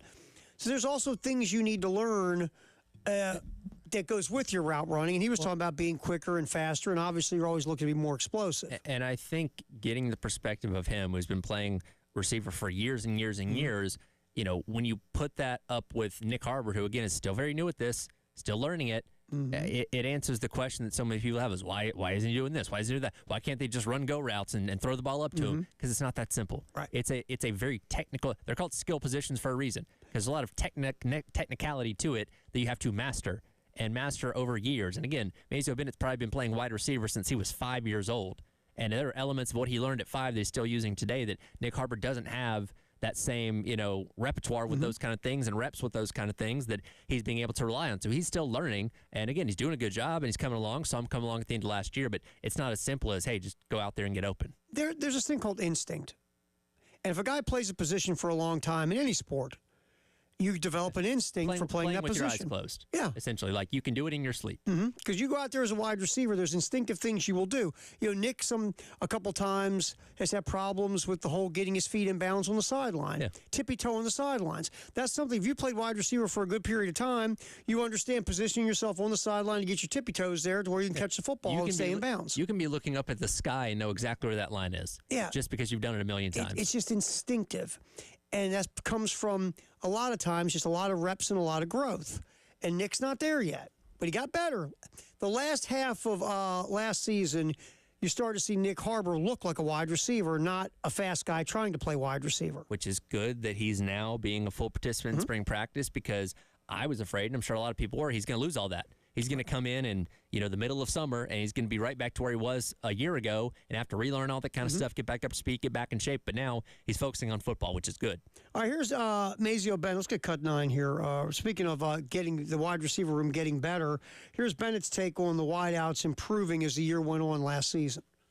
Just his mindset, you know what I'm saying? I feel like all of us, we grew as the season went on. We all didn't really have a lot of experience playing at the SEC level. I mean, Nick had a year ahead of us, coming in, a lot of new wide receivers coming in, but just our mindsets all together as a unit just changed. You know what I'm saying? We knew that if we were going to win the games, it was going to be from our group. If we run, get over 7 yards from our group, blocking down the field, and that's what we took into accountability. It ain't just the catches that you have; it's the things that you do outside of getting the ball in your hands, blocking for our teammates, blocking for Rocket coming down the middle. You know what I'm saying? Blocking for Lenore's, running our routes for Lenore, so the runs that he make can get open. You know what I'm saying? Just stuff like that. That's what took us further. That's what took Nick further and our group further. Yeah, Good I mean, answer. that's one thing we never talk about. Yeah. Blocking.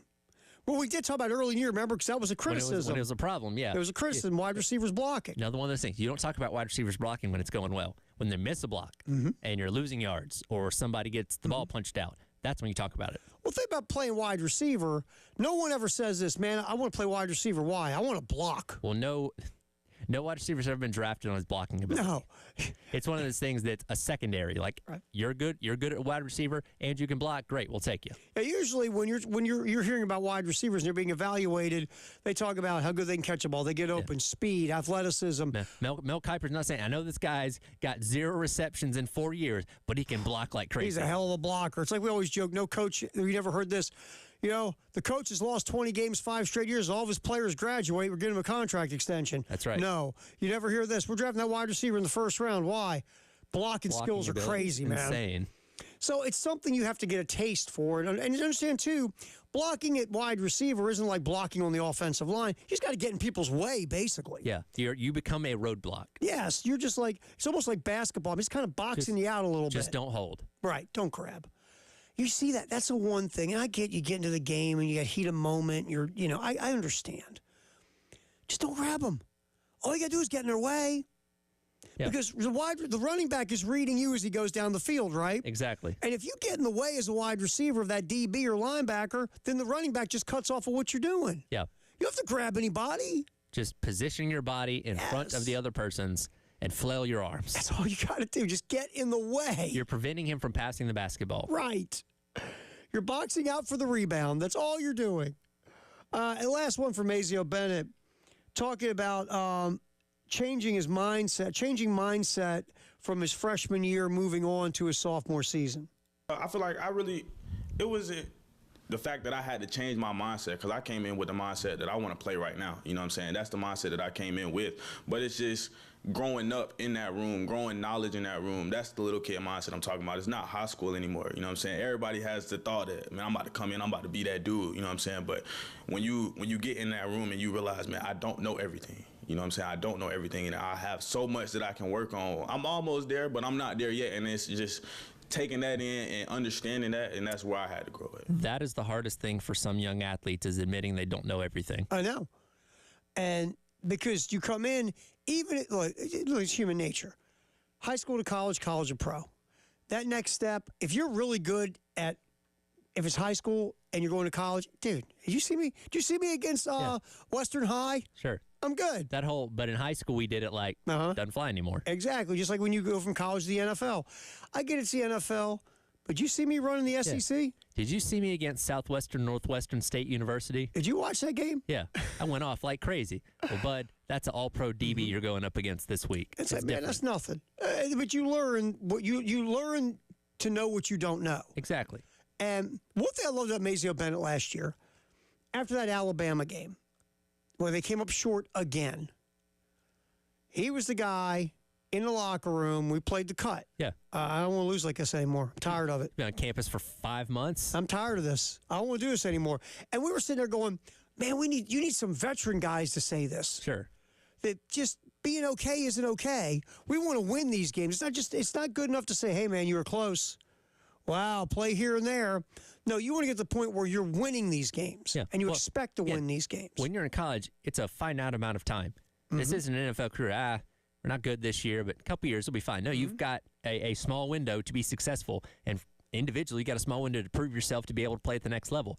And when you win, guess what? More NFL teams look at you. Yeah, and I just loved his mindset last year, Bennett, saying, I don't want to lose like this anymore. I'm tired of this mess. All right, tonight, Carolina Calls with Coach Mainieri. That will be 6 o'clock. Derek Scott will also be with Coach. You can hear it right here on the game in Columbia, 107.5, and our affiliate in Myrtle Beach, 100.3. The game, of course, we've got Carolina baseball this weekend against Tennessee. Friday, just get you set up here, the Friday game will be on our sister station, 98.5 WOMG, 6:45 first pitch. Why? Because the women in the Sweet 16 will be here on 107.5 The Game in Columbia, 4:30 pregame, 5 o'clock tip. All right. We do nothing but football in the 1 o'clock hour. Now we'll grab one of our Firehouse sub text the hour about football, maybe. 803-404-6100 halftime show. Tyler Head, Terry Ford on the game.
Our Firehouse sub text the hour, 803-404-6100. What do you got, man?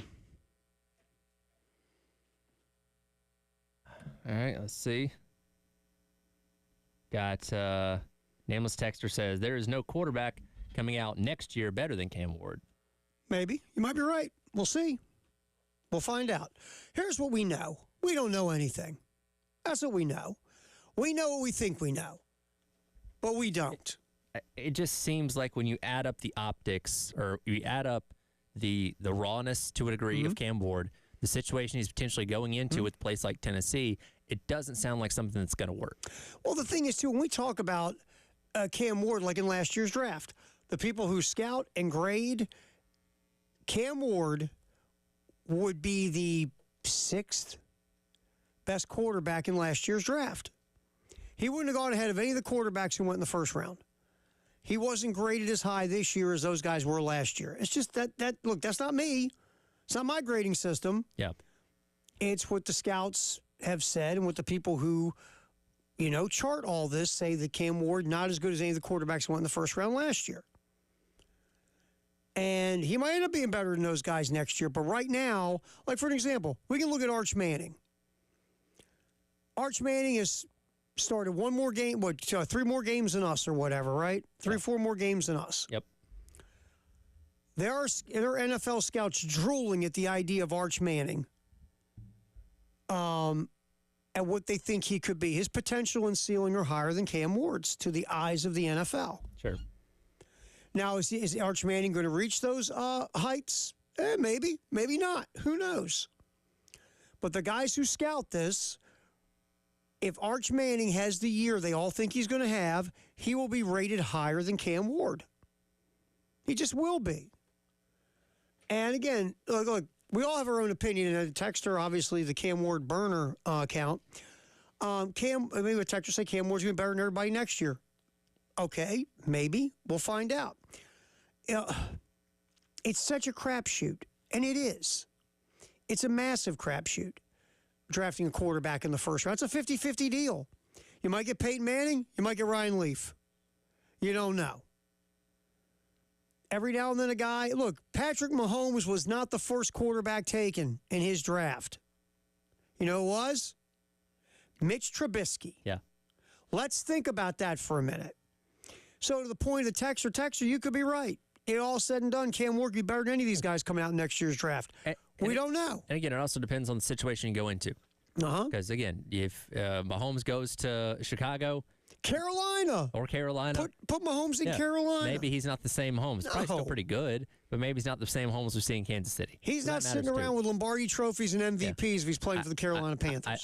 I don't look at Cam Ward as going to the Titans and suddenly resurrecting the franchise. No, and I think that's the point. Is he's looked at by the people who scout this as a guy who is not going to walk in and say, jump on my back, I'll take you to the promised land. Now, maybe he's a guy with a lot of skills and a lot of ability, and you put the right pieces around him in the right situation, you get yourself a franchise quarterback. That could happen as well.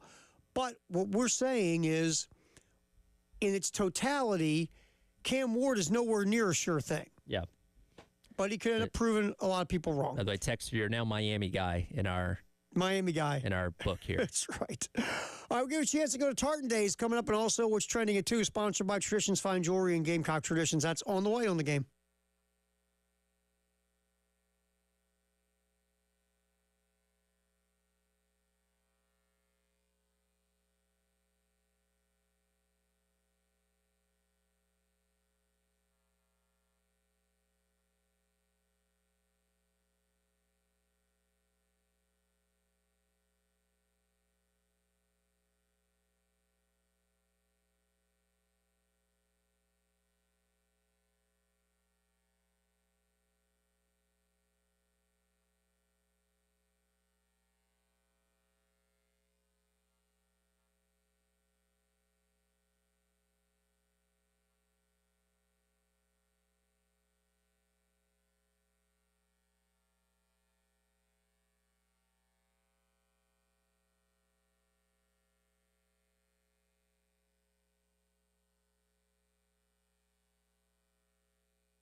Halftime show.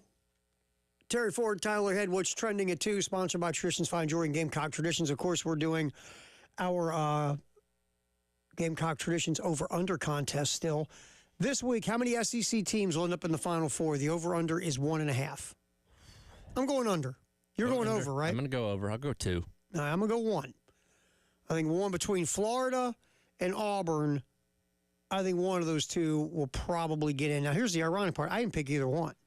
I took Michigan State and Texas Tech. I didn't have a SEC team in my national championship, but one of my teams has been eliminated by an SEC team. So I guess I got to change my expectations. My Final Four was Duke, Houston, Michigan State, Texas Tech. That's in my real bracket, my money bracket. We did the trends bracket, remember? Yep. That was my money bracket. Those are my 4. And right now, knock on wood, everybody's still around. I haven't looked at my bracket in several days. Well, when your wife's whooping you the way she is, you probably should. I'm in the 20th and a half percentile, by the way. Let's see. What even was my Final Four? I know I had Duke over St. John's in the national championship. I had, Duke over Alabama. No, that's not right. Hold on. Okay, I had St. John's over Auburn, and then Duke over Houston. That was my Final Four. Yeah, I see the SEC, Florida. I had Florida getting knocked out. I remember I picked UConn to beat Florida. Yep. Which almost happened, and then UConn went, the refs. I'm sorry, the refs screwed UConn. My bad. And then I had Auburn losing in the regional final. Because I just think Michigan State is such a demon on the offensive glass. And when Auburn has been beat this year, they've been beat by teams who are really tough on the backboards. And if Michigan State gets enough second chance opportunities, that's how they can beat Auburn. Because Michigan State will play with you fast. They're athletic. And this is the kind of team, Izzo, there's no superstars. Like there are no first round draft picks on the Michigan State squad. Right. That's how Izzo kind of likes. He gets those, grinders. And Izzo has a grinder. A bunch of grinders. That's why I think they can't shoot threes to save their life. Yeah. But everything else they do very well. So I think they'll get Auburn in the regional final. But again, Auburn's better on paper. Mm-hmm. So would it surprise me if Auburn got there? No. And Florida getting past UConn, I feel like the door's open. Would I love to see my Terps win tonight? Sure. But if you're asking me what I think Florida beats Maryland. They'll move to the regional final. And they'll get Texas Tech. Now, Texas Tech can beat Florida. Yep. Texas Tech's really good. And Grant McCaslin's an excellent head coach. But Florida could win that game. So we'll see. I think one of those SEC teams could conceivably get to the Final Four and screw my bracket. Yep. I still think you got to get at least one team in the national championship to validate what this season's been in the SEC is the best single season for a conference ever. I'll say this. If the bracket finishes up with no teams from the SEC in the Final Four, definite failure. Definite failure. Absolute fail. All right, so you just go to 1075thegame.com, you click on the contest, and then you pick over-under, you submit, and if you are right, you'll go in the pot of all the folks who are correct. The folks at Gamecock Traditions will pick a winner, and you'll get a Gamecock Traditions gift card. So you can go to 1075thegame.com. Matt Miller, because he's insane, and they pay him, I guess, a decent amount of money to do it, put out his 7-round mock draft again. God love Matt. It's like one every day, right? And Matt's a maniac. And he has Cam Ward going number 1 to the Titans. Here's my thing. Everybody, we call this liar season. We call it liar season. When the Ravens do their draft presser, we call it the liar's luncheon. Yeah. No one's telling the truth because you shouldn't. You shouldn't get up and go, we're definitely going to trade the pick. No, you get up and typically you say things that might not be true because you want to build value for your pick if you want to trade it, or you want to put smoke screens up so people don't know what you're doing. But Matt Miller has the Titans taking Cam Ward, which, again, could conceivably happen at 1. At 17, Matt Miller has the Bengals taking Nick Emenwari, and I think Emenwari, after the Combine, will go in the first round. He might be the first safety picked over Malachi Starks of Georgia, to be honest. To find the rest of the Gamecock crew, you go all the way to, first I went to the second round, and I found none. Then I got to the third round. TJ Sanders going number 89 overall to the Houston Texans. And we've talked about, don't be surprised if Sanders is the second Gamecock off the board. Mm-hmm. Sanders, 89 to the Houston Texans, defensive tackle. Then you scroll down a little bit more and a little bit more and a little bit more in the third round, and you get to the 101st pick overall, which is late third third round, Demetrius Knight goes to the Rams. Because, again, if Demetrius Knight played a more impactful position, I think Knight would go higher, but off-ball linebacker is not a premium position. So late third round for Demetrius Knight. Then in the fourth round, early fourth round, with the 109th pick overall, the Buffalo Bills would take Kyle Kennard. Kyle Kennard falling to the fourth round is like, I mean, I'm not stunned, but the fall of Kyle Kennard on draft boards is interesting.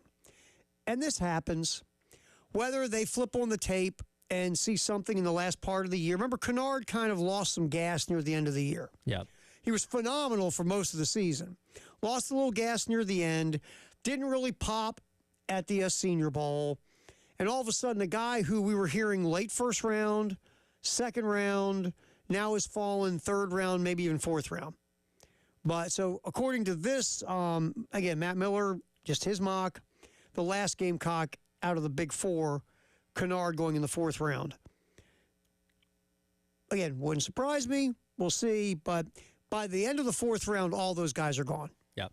So that's Matt Miller, who don't worry, he'll have a 7-round mock draft tomorrow too. I know it's going to change. God love him, man. He is. Take today's with a grain of salt because it could look different tomorrow. He's a thing, man. Those 7-round mock drafts do you think he sits there while the draft is happening, just checking? Got that one. Got that one. Got that one. You know, you would think because these guys are quote unquote mock drafters, that's what you would do, right? Yeah. You would sit there and say, "Hey, I want to see how I'm doing."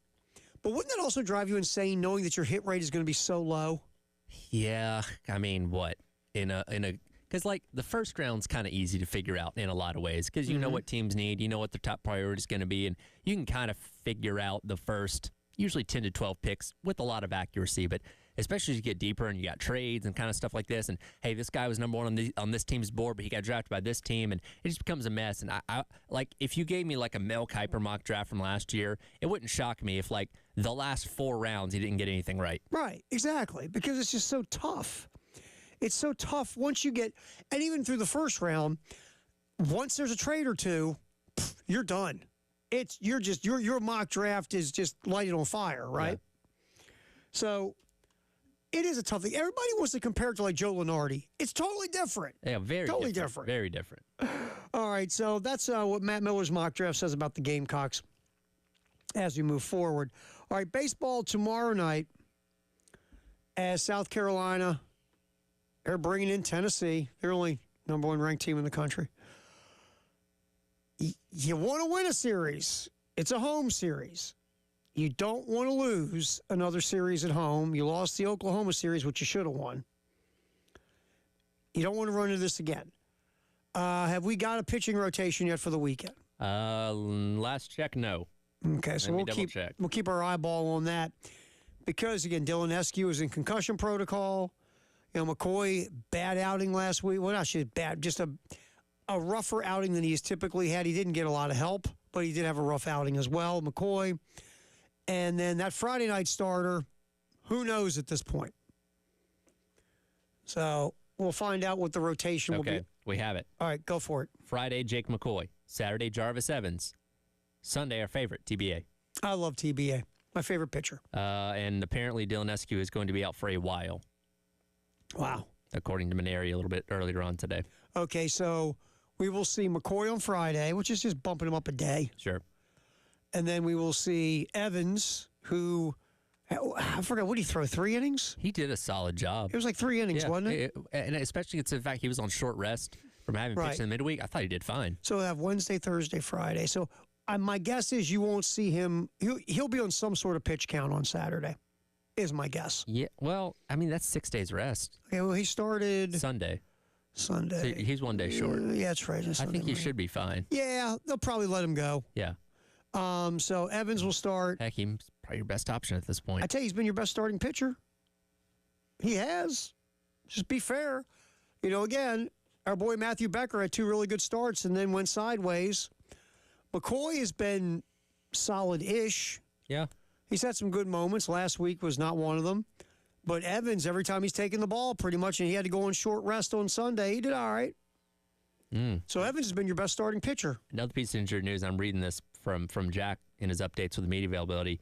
Appears that Nolan Rocky might be lost for the year with his injury. Now, again, Carrion had replaced him at second base and has been doing a fine job, but we knew he was having some injury issues, and it sounds like he might be done for the year. Well, that would stink because you lose depth in the infield.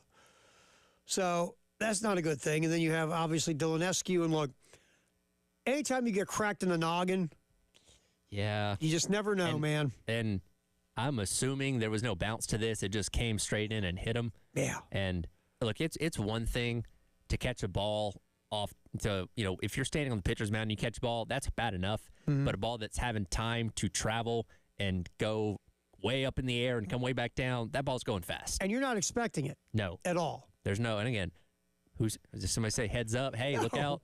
No. See, but they're by himself.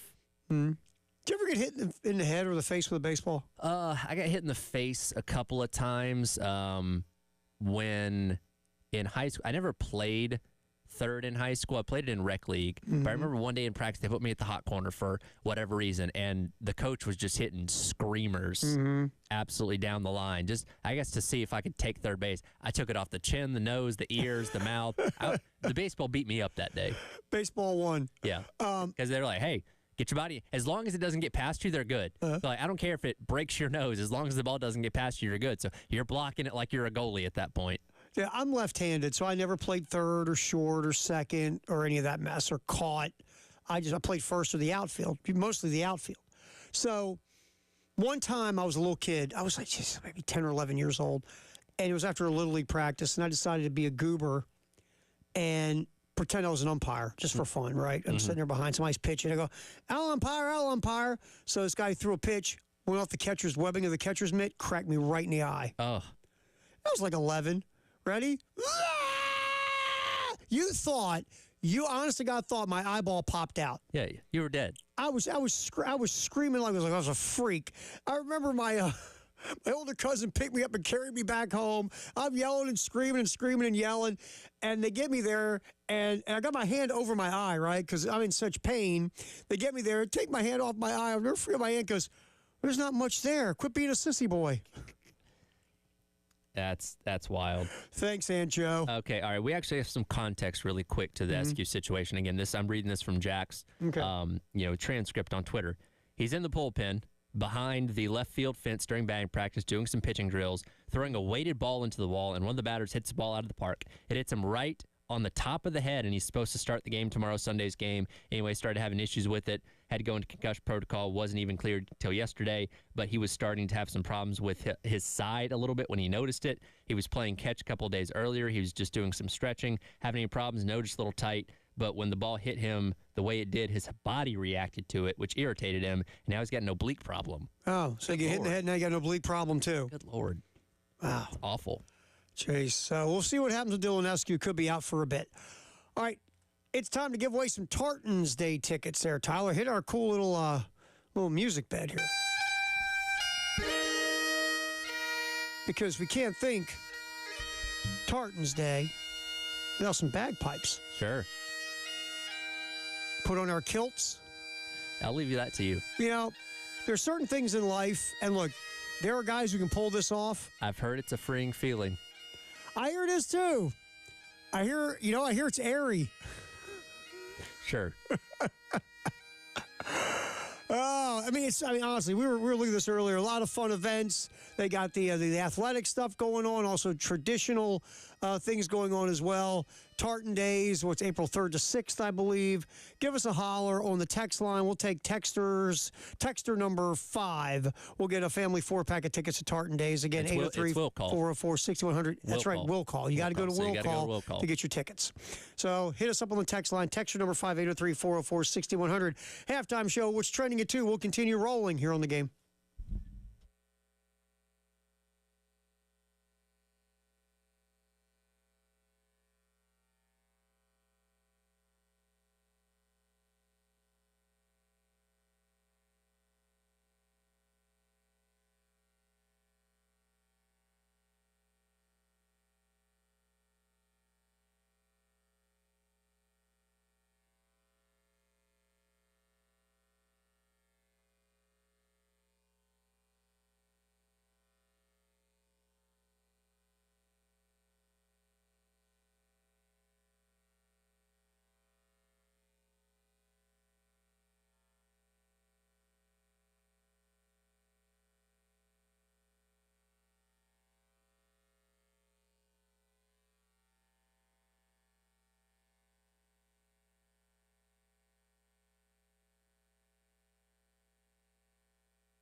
What's Trending at 2, sponsored by Traditions Fine Jewelry and Gamecock Traditions.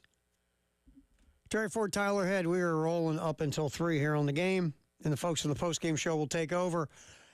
Again tonight, Carolina calls with Coach Paul Mainieri and Derek Scott, 6 p.m. on the game here in Columbia and our affiliate, 100.3 The Game in Myrtle Beach. It's been a rough go for Coach Mainieri and the baseball program. Real quick, our Twitter poll from yesterday. Let's get that. Let's finish up the final numbers. The poll question was, what's your level of hope for the Gamecocks baseball team? It's a long season. There's still plenty of time. Concerned. Mashing the panic button. Or checked out. 9%, it's a long season, still time. 22% mashing the panic button, but that is 22%. Concerned is 32%. The winner at 37%, checked out. I didn't take long. No.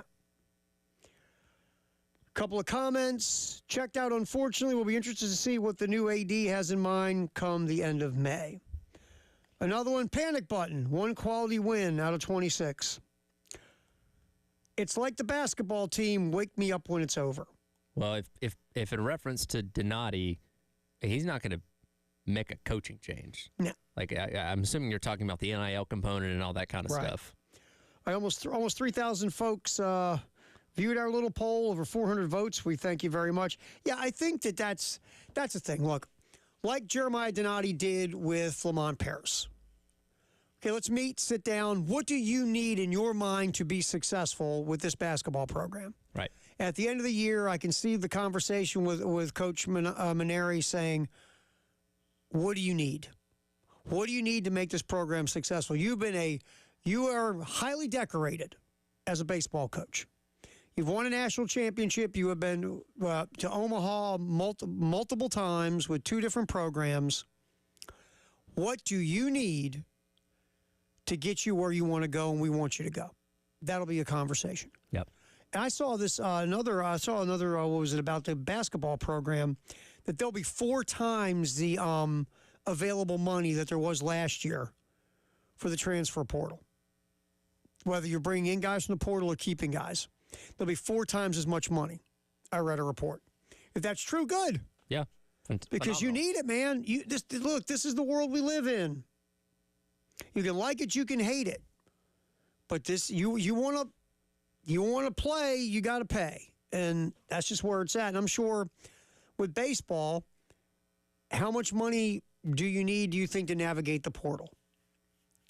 And that's where Coach Mainieri and his staff, and look, we think about. Remember when Paul Mainieri came back, he'd been away from the game for 3-4 years. Yeah, and the thought was, okay, how is Coach Mainieri going to deal with this new world? Because it's different, totally different. And part of that new world is, the NIL / rev share / collectives / now you're paying players. Now recruiting is different. You got to recruit your own players all the time. So how is Mainieri and his staff going to handle this dynamic? And you'll get your first taste of it, because this will be a whole baseball season, and then you get to your first real off season where you're going to have time to start putting together your type of roster. Right.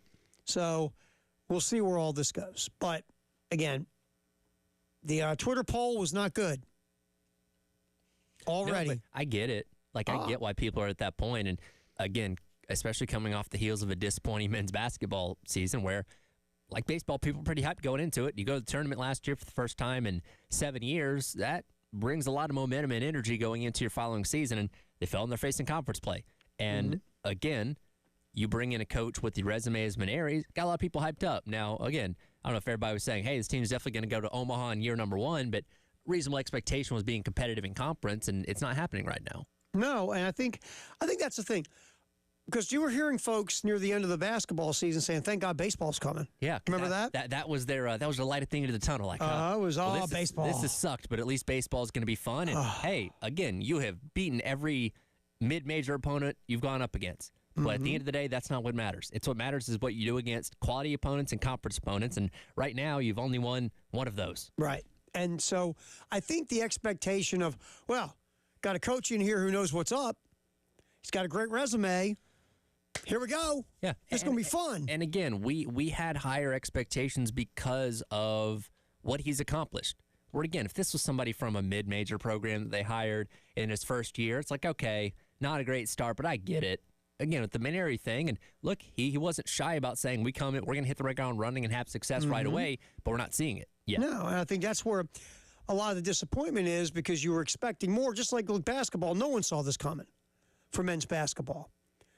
I mean, no, even if you said this, okay, look, last year was great, but you lost some important pieces from last year, so I'm not thinking they're going to be as good as they were last year, but I think they're going to compete or be competitive, rather, in the SEC, and they'll be on the bubble for the NCAA tournament. No one saw this coming. No, and as a coach, you can't downplay your team, No. right? You can't say, well, I don't think we're going to be very good. No coach does that. Could you see that? You see that presser, opening pressure for the season? Coach, what are your expectations on this year? Oh, we're going to suck. Next. Yeah. It's like, okay, well, guess we'll save our time by not covering your games. Ready? Hey, I didn't get any of the guys I wanted through the portal, so I'm stuck with these dudes. Forget second choice. They were like my fifth choice. But you know what? We got no money. We couldn't get the guys I really wanted, so I'm stuck with these jabronis. It's like, well, if I'm a fan, why am I coming to watch you? Exactly. All right. Mock drafts in the I'm looking at a couple different mock drafts where Colin Murray Boyles is landing these days. I'm seeing Colin Murray Boyles on the cusp of the lottery, like mid-first round. NBA.com has Colin Murray Boyles at number 13. Tankathon has Colin Murray Boyles at 14. So if you see him around that area, and once he goes through the combine, the NBA draft combine, he gets his evaluation from the league.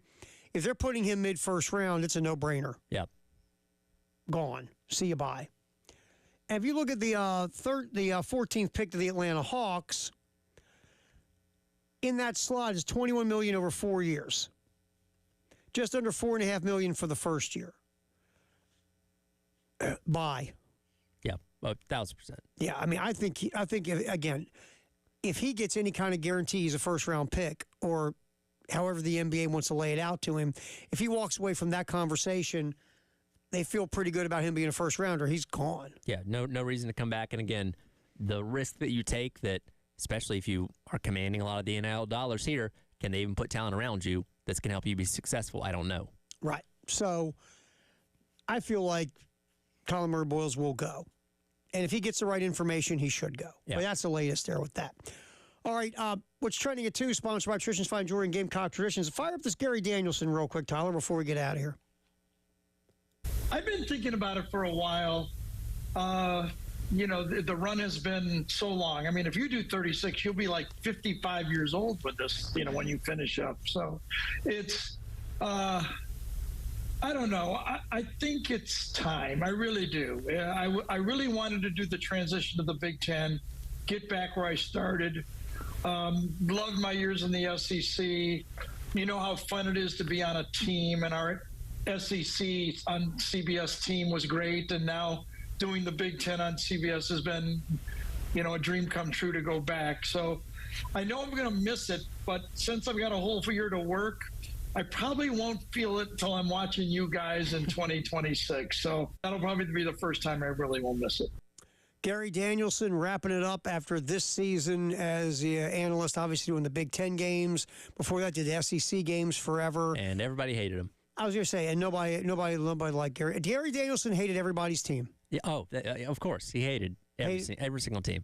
It's funny how every fan base shared the same collective hate for Gary Danielson. Oh, yeah. Gary Danielson hates my team. Whenever an analyst criticizes, a national analyst, yes, criticizes anyone, that fan base, he just hates us. Yeah. He hates us. Gary Danielson hates them all. Gary Danielson went to Purdue. Why would Gary Danielson hate anybody in the SEC? Known hater of the Tennessee Volunteers. Yes. Well, according to Vol Twitter. Vol Twitter, yes. The minute you say anything bad about Tennessee, you just hate them. Or the color orange. Exactly. See you, Gary. Good luck. All right. Greatest day in the history of the world is next here on the Halftime Show on the Game.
Time to check the greatest day in the history of the world, which is today, March 27th. We grab you an old school always. Here's one for you. Well, two. This day in 1939, the first NCAA championship game in men's basketball was played. Oregon beats Ohio State 46-33. You know the last time Oregon won a national championship in men's basketball? That one. 1939. Phil Knight What? was the big money guy behind that 39 team. I know that was his freshman year. Was that an 8-team tournament that decided that? Maybe, yeah, I think so. probably.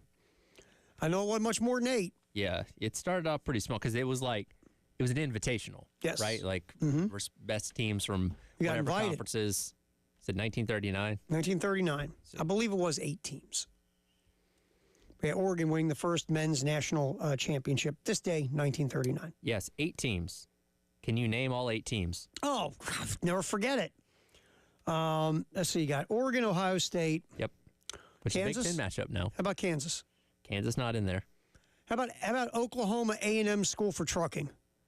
No. There are some pretty big names on here. I'll try one more. Ohio State. Ohio State, got that. Okay, wow, I got 3 of the 8. Let's go with CCNY. Nope.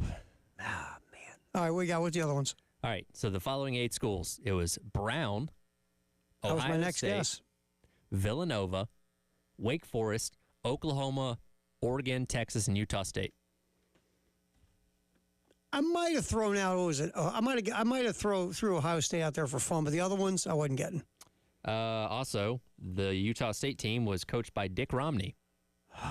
I wonder if that's Mitt's. Let's see. Anybody related to Mitt? I think that's his uncle, a first cousin.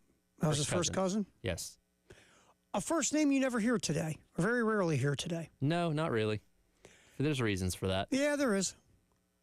Which is his given name was Ernest Lowell, so it wasn't even like Richard. Wow. Usually it's Richard. Interesting. Very interesting. Okay. All right, this There you day in go. First 1940, tournament. very nice. Good job by you. This day in 1942, Joe Louis knocks out Abe Simon in the 6th round at Madison Square Garden to retain his heavyweight title. You're saying, Tara, who in the bleep is Abe Simon? A pretty large human being, and especially in that time in the world, in the 1940s, 6'4" was a very, very large human being. Yeah, that's a monster. Simon, this is funny. You know how he got into boxing? So Abe was a really good offensive lineman at John Adams High School. And he was also a shot put champion. Now, during a high school football game, several boxing promoters were in the crowd because, boxing promoters love high school football. Sure. Or they were betting on it. They noticed his strength and told him if he pursued boxing, he could have a lucrative career, and they could arrange for him to be trained by a legendary trainer named Freddie Brown. In the stands, they watched this guy play. Hey, Abe, you're pretty strong. You're pretty big. Want to be a boxer? We got a legendary trainer for you. That's how it all started. Kind of looks like Mongo from Blazing Saddles. Yeah, he's a large Big guy. man. If you put bolts on his neck, he could be Herman Munster. He could. That's a good point. Very big man. Very big man. Now, again, he lost to Joe Louis twice. Claim to fame was beating Jersey Joe Walcott. After he left boxing, worked in law enforcement, also was in some movies in the 40s, 50s, and 60s. I mean, not like major roles. Like, for an example, in On the Waterfront, a classic 1954 movie starring Marlon Brando, he was Barney. Not Barney the dinosaur, but Barney. In 1962, Requiem for a Heavyweight, he was the fighter in the bar. And then Singing in the Dark, 1956, he was the killer. But mostly a career in law enforcement after he left boxing. But Abe Simon is who was knocked out on this day by Joe Louis. All right, we'll get to like the world where there was color TV. We'll move forward as we do the greatest day in the history of the world. 2011, Jamie Skeen scores 26 points. VCU takes out the number 1 seed Kansas in the Southwest Regional Final, and Shaka Smart and his Rams go to the Final Four. From the first 4. They were the first team to go from the first 4 to the Final 4. One of the legendary Cinderellas of March. That havoc defense, and they played all that pressure, and it was so fast-paced. It was fun. They were fun to watch. And then that got Shaka Smart the gig at Texas, and now Shaka Smart's at Marquette, underachieving in the NCAA tournament. Yeah. Isn't it ironic? Shaka Smart got to the Final Four with that VCU team. Nobody saw it coming. And since then, Shaka Smart has underachieved in the NCAA tournament in a lot of ways with bigger schools like Texas and Marquette. Well, with two big brands of basketball, and the fact that he used Texas to get to Marquette. Well, he left. He knew, Texas always talk about Westerns. He knew the posse was coming for him at Texas, so he ran to Marquette real quick. Again, really good regular seasons. Just can't get it done in the NCAA tournament since that first run by VCU. 2014, the Philadelphia 76ers tied an NBA record for futility, their 26th straight loss, as they fell to the Houston Rockets 120-98. The Pistons beat that a couple years ago, right? Oh, Pistons said, hold my beer. Yeah. Hold my beer. Now, if my memory serves me, this is back with the process Sixers. And I've heard people dog on that. But to be honest, the idea was correct. The execution probably left something to be desired. You drafted, because you can tank all day to get the best picks, right? Sure. But you know what you got to do? You got to pick guys. You got to pick the right guys. Like, for example, the Sixers passed over Giannis Antetokounmpo twice in the same draft. And drafted guys nowhere as good as Giannis. And Ben Simmons was a bust because Ben Simmons didn't really love basketball. Ben Simmons loved getting paid to play basketball. Sure. Which is a shame because his physical ability was off the charts. But again, if you don't love it, it's who you draft. You can tank all day and put yourself in position with a bunch of picks, but if you don't draft the right guys, none of it matters. The Cleveland Browns years ago started doing all this, tanking and maneuvering to get as many picks as possible. Problem is they were drafting crappy players. Yep. Tanking is part one. Taking the tanking and picking the right guys is really the sweet spot. Anybody can tank. It doesn't take a genius to go, okay, if we tank a lot and start trading around and accumulating a lot of draft assets, that's not tough. What's tough is when you're on the board. Sure. To draft the right people. By 2014, the Sixers in the middle of their futility. 2017, the UConn women's basketball team advanced to their 10th straight Final Four. And Gino Auriemma passed Pat Summitt for most NCAA tournament victories with 113.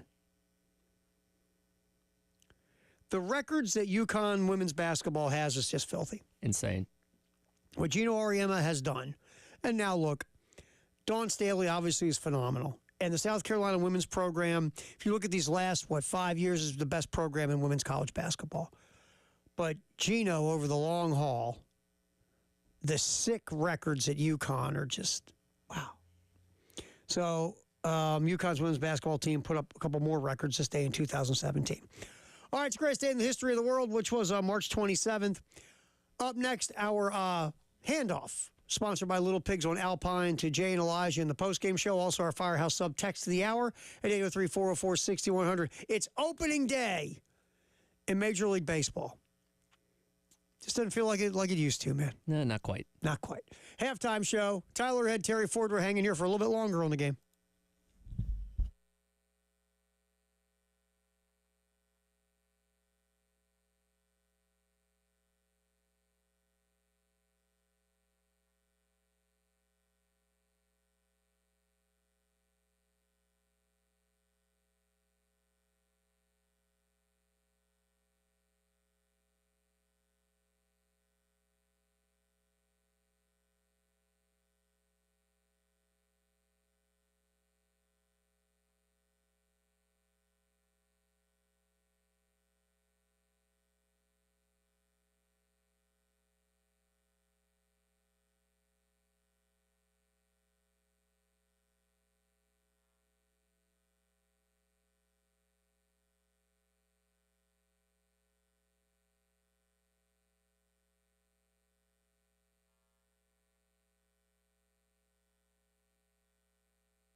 Halftime show. My fellow Maryland fan and I, Jay Phillips, yapping about the coaching situation with the Terps off the air. I hope the stream wasn't playing live there. I don't mind if I don't it was. either. I think either. Willard. I mean, seriously, I put this on Twitter this morning. I think he should go ahead and quit. He is. This is my opinion only. He is ruining an amazing opportunity for these young men that they earned. Thrilling victory or blowout victory. I don't care how you get to the Sweet 16. You got to the Sweet 16. First time in a while. And it's a basketball school. They care. They've got a lot of homegrown kids.